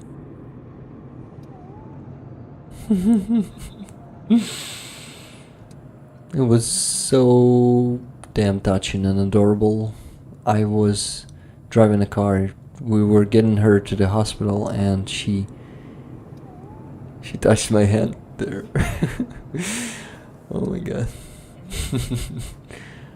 One of the most adorable videos I've ever had. And here are the photos of that moment. Oh my god, I love her so much, and I don't want to lose her. But it's happening. They're great buddies. Yeah, whose news? They are. Fist bump. Yeah, it was a fist bump. Oh, adorable. Yeah. And guys, yeah, I'm married. I'm happily married, and we're going through this together with my wife. So yeah, she's actually in pain because of this too. You can imagine, guys. You can imagine. Cats are so wonderful. Yeah. Yeah, that's so cool. I'm crying now. Yeah, today I'm pretty close to start crying too. My eyes are wet now. And oh my god, this is... But having these moments together with her, I'm feeling happy that I have a chance to feel them, to go through this happy more of these happy moments, to be able to, because she could die instantly and I wouldn't be able to get more of these great moments. Yeah, my cat's name is Loki. Loki. Just give me a second. Loki. Yes, like this. That's her name. Tune is calling her Floka, but it's Floki. Yes. We are with you and feel you. Thank you, Sonke. Nova, I used to be friends with an Italian vet who was a prisoner of war. I think the German fellow was here to listen to jazz and not to tell war stories. I also used to hear lectures from Holocaust victims. Uh-huh. You're talking about something from World War II. Got it. Floki, we love you. Thank you, Ozzy. Lobcat. Cool. I mean, what disease? Oh, the name of disease. Chronic kidney disease. Fourth stage, and this stage usually 50% of cases is 35 days on this stage, but some cases are even years, so maybe she will survive for years. I really hope that, but right now, yeah, for 50% chance is only 35 more days or something like that. But yeah, we are treating her, we're making her happy with, yeah, she has appetite these days and she is pretty active, and that's yeah, that's what's happening, and it's been pretty emotional lately and pretty hard physically too, because we had to go, and we still have to go once per day to the clinic, and it's about 30-minute ride, sometimes 20, but mostly 30 because of the traffic and jams. And anyway, Floki got used to that, and she is riding with us in a car. You've seen how she was. Oh, by the way, another video, guys, an amazing one. Let me send it to you. I guess, if I'm not mistaken, I'm having it here somewhere, but probably not. I will show you the next time, guys. Now, also, yes, from the news, the book Isolation. You remember the one that I was telling you about the guy who spent a few years in a torture camp here on the occupied territories in Donetsk. The Aseyev, I forgot his first name, I'm always forgetting it, but the book is actually in English also, and it is called Torture Camp on Paradise Street. I wanted to show you the cover of it. I was actually having it here somewhere last week. Yes, Torture Camp on Paradise Street. His first name is Stanislav Aseyev. The Ukrainian who was actively, fighting Russians there. He was taken to this prison camp, and yes, he spent a few years there. He is telling his story in this book, so you guys please find this book, buy it, and read it. This will help you understand what Ukrainian people are going through here in Ukraine, in some parts of Ukraine.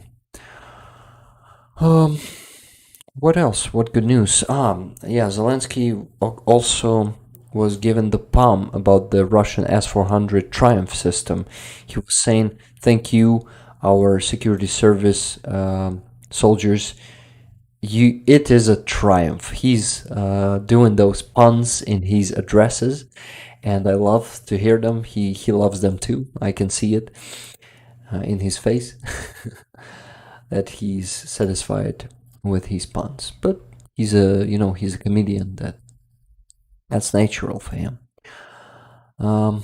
Yvonne Way, thank you for the hugs, for Floki and Rick. And Hale, thank you for the hugs too. Thank you for all the words of support.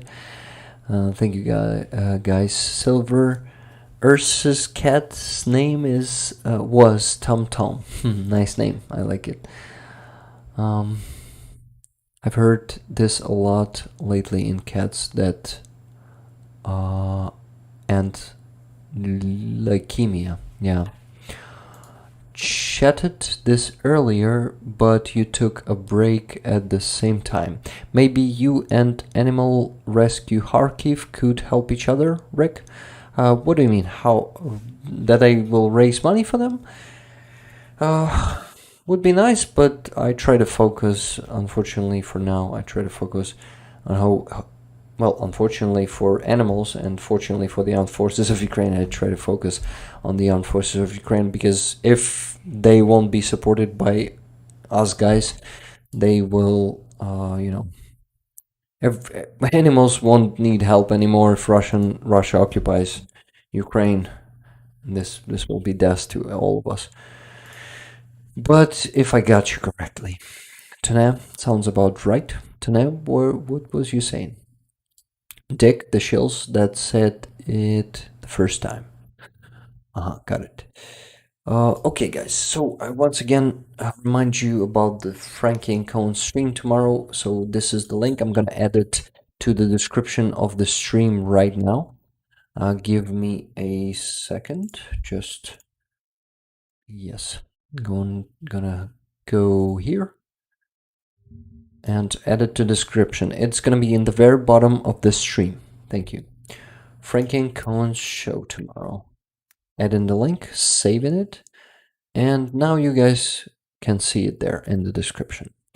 Please come to the stream tomorrow. It's 9 p.m. Ukrainian time, so my usual time plus 1 hour and a half. Now we gotta transfer the donations because it's really late in here. It's almost midnight. And I still have some home stuff to do after that. So I'm not going to be getting to bed until 1 a.m. at least.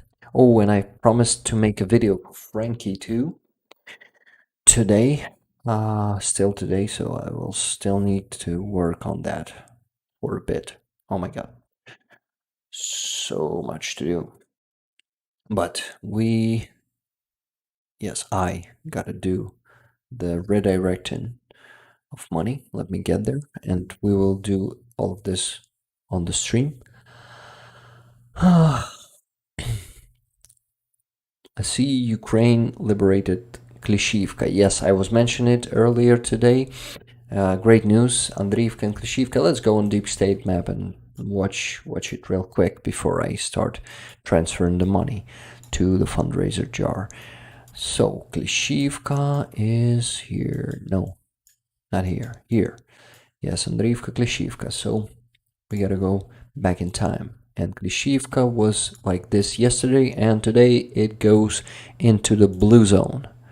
All of Klishivka was liberated. And all of Andriivka was liberated like that. Actually, our army have encircled it, cut the 72nd Brigade. And they actually... Oh my god.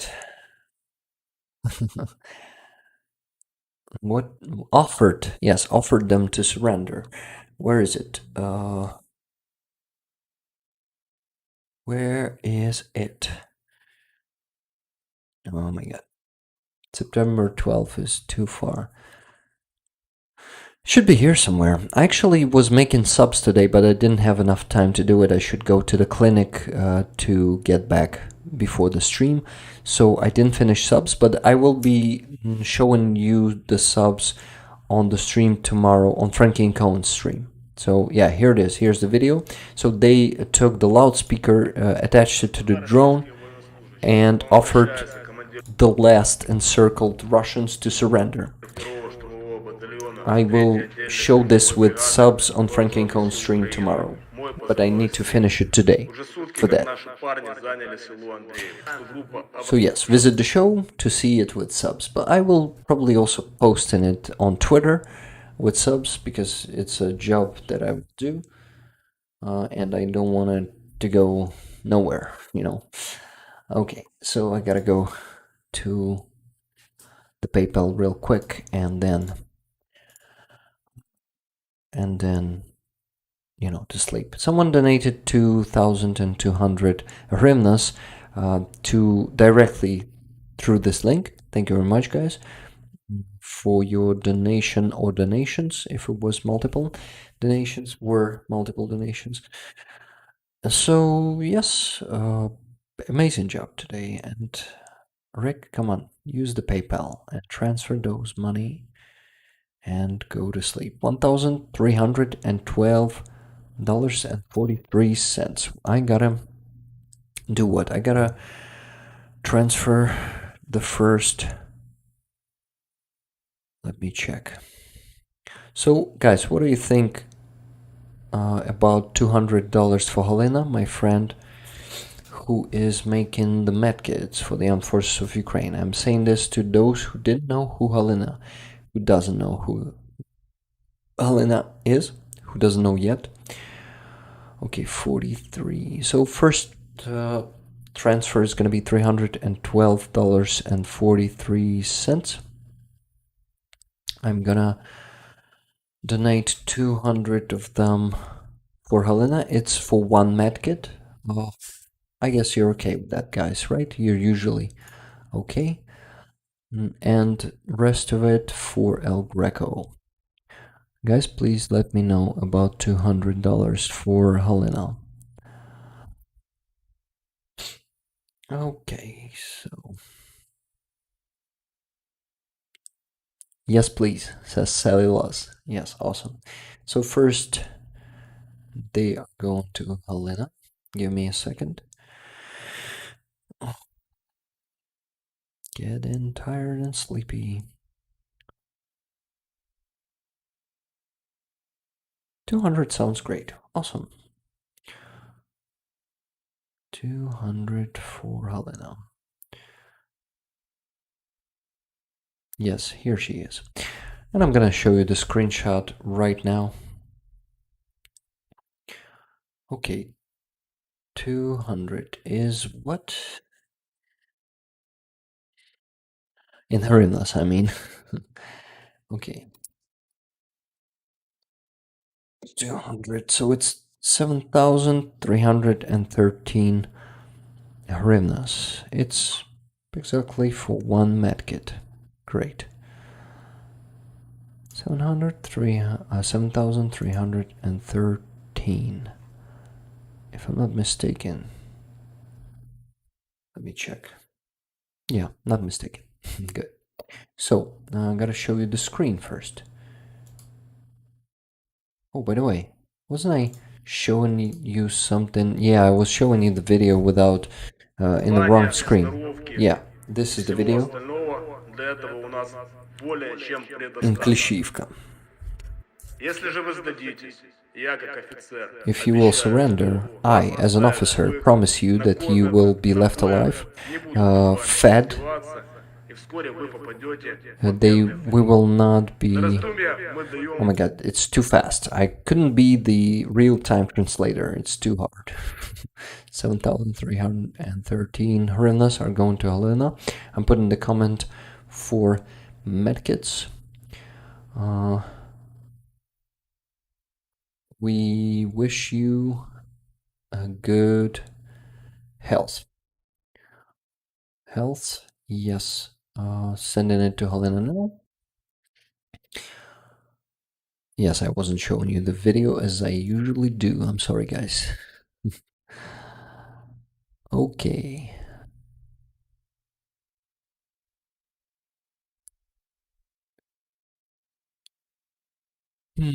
By the way, Ozzy, I saw you were thanking me for mentioning a vegan runner Australia. Australia, yes. Thank you. Thank you for thanking me. I noticed that. Got it. 7,000. Not 7,000. It's 7, Rick. My brain is just farting, because it's too late and I'm so tired. But yes, there's a transfer to Helena. Give me a second. So I am screenshotting it and gonna show it to you, and I will definitely add it to the stream report. To the stream report, yes.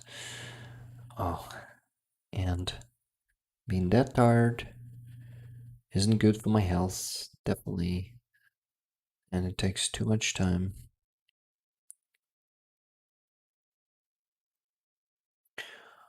but this is the way. Yes.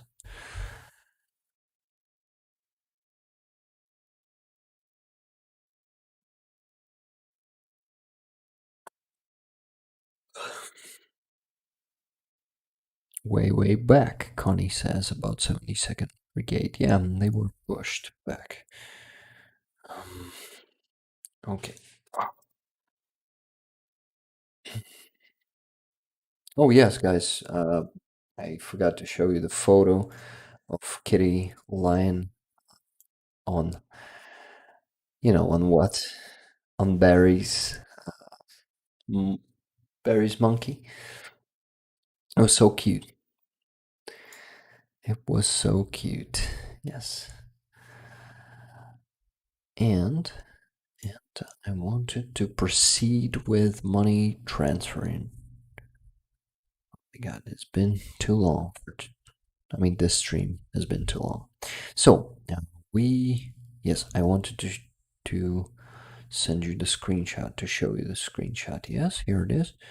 Here it goes. Here it is. 7,313, 17th of Вересня. In Ukrainian, it is September 2023, 23:42. So 2 minutes ago. Yep. And next one goes to El Greco's fundraiser, definitely. Okay, it was 11,425 minus 7,313. 313. It is 4,112. I'm transferring the last of the first part to El Greco's fundraiser. But no, I will add next $100 to it, so it would be faster. Just give me a second. I'm sending 500 now. $500 and $600 after that. It's 18,220 and 84. No, it's 18,000. As always, guys, you know those numbers. $500 are usually 800 to 84. So yeah, I'm doing it all here, guys. You will see how the progress bar is updating. I'm scanning the QR code, put in the comment, and then the progress bar is updated. So the comment will be from Brick the Ukrainians community. Oh, I forgot to add the 4,000, so I need to correct the sum. No, okay, I'll add it to the next 600. Never mind. From Brick the Ukrainians community. Slava Ukraine. Okay, so first 18,284 are going there. Progress bar just updated. You guys have seen it. 132,000. It was 45%. Now it's plus 8%, 53%. And this is not all. So next piece of money will be 600. Remaining. Oh, is it? Is it 6? Did I? No, it's 5. Sorry, guys. I was confused. So it was. Yeah, it was 300 before, $312. Now it's 500 and another 500. Yes, correctly.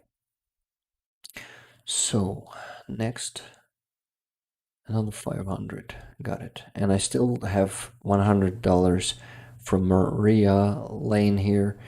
Yeah, for the NAFOR truck fundraiser. Okay, amazing. So $18,284. Wow, that would be awesome. Hryvnias, yes. Now Hryvnias, and now I'm scanning the QR code. And forgot to add. Sorry, getting back. So plus 4,000, 112 hryvnias, 284. It's gonna be 22,000. 22,000. Yeah, more than that. 396. Okay. Now I can scan. Oh, my neck hurts. From Rick the Ukrainians community.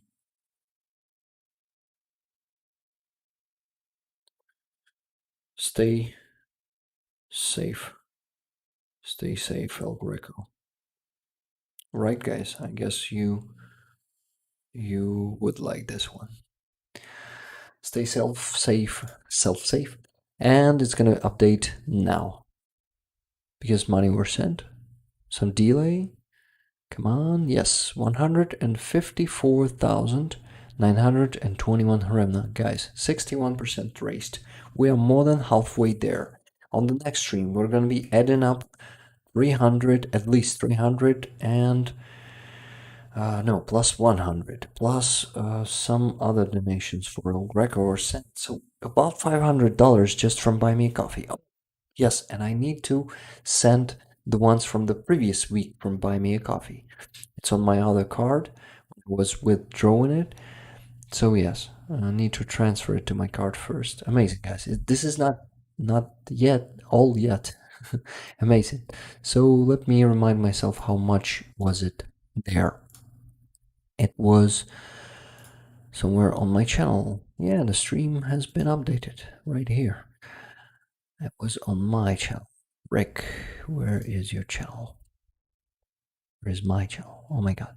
Talking to myself. Okay, Rick, thank you, and everyone else too. Have a good night. Be safe. Thank you, Connie. Thank you for staying until the end. Thank you. Thank you, guys. I know that this part is something that you are skipping, so some of you, because you trust me and you don't need to see this. Some of you told me this. I know it that way, but please stay because I will say some final words for today. Yeah, I wanted to check how much is it there. It was raised there, I mean. So yes, it was $136. 136. Okay, sending it to myself. So it's almost 5,000 more hryvnias, guys. 4,984. 4,900s? 900s? Oh my god. 900. 100. Yes.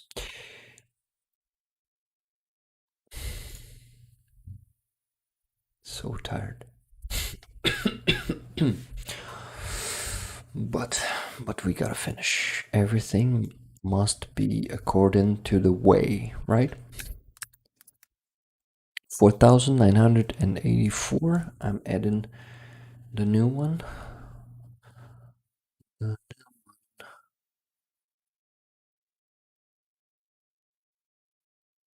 Okay, from Rick the Ukrainians community.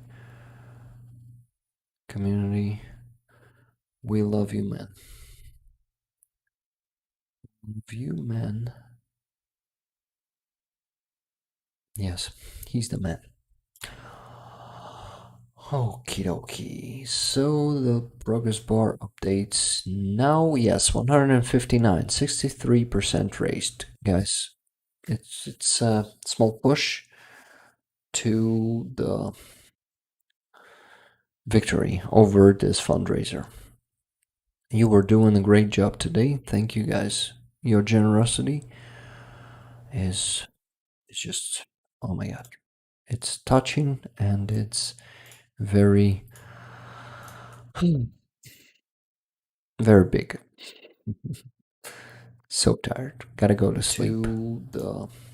You can hear it by my voice. I still want to see some of your names there in the chat because I love to see them. Thank you for being with me. I think it was a great stream, though we had some technical difficulties. We got some interesting conversation. Timothy, thank you very much for another great stream. Rick, get some rest. Love to you and your family. Thank you guys. Rick Sanchez, thanks Rick. Thank you, Rick Sanchez. Rick, hope you can sleep soon. Sweet dreams. I hope it too. Saludos. Thank you. Hello all, and I've been lurking. Great job, community. Thank you, Merrily08. Have a good night, Rick, and thank you, Slava Ukrainian. Thank you, Ukraine Fuck Pudding. Thank you so much, Rick. Thanks also to chat. Stay safe, everyone, says Legendary Ghost. Thank you, Legendary Ghost. Get you some rest, Rick. Thanks, Rick. Great work, everyone. Thank you, Vegan Runner. And I could say this for ages because you won't stop messaging and sending me good words. I know that, guys. But I gotta go. I really gotta sleep. Take care. Rick, thank you, OZT, you're a legend. Thank you, my Legends moderators, Tune, Armand, and Hill, Sekai. Thank you, guys. Thank you, Charlie Kirby, for also coming to the chat today. Love you all, guys. You're an amazing community, an outstanding one. I know that I have the best one. Love you guys, and wish me a good week. I really hope to start working on dubs again. I will try my best to do it, but I will do my job first because it helps me to earn money to be able to afford everything. And thank you also for your donations for the Kitty Fund. It helps a lot. Thank you, guys. Once again, love you all. Slava Ukraini, and I see you next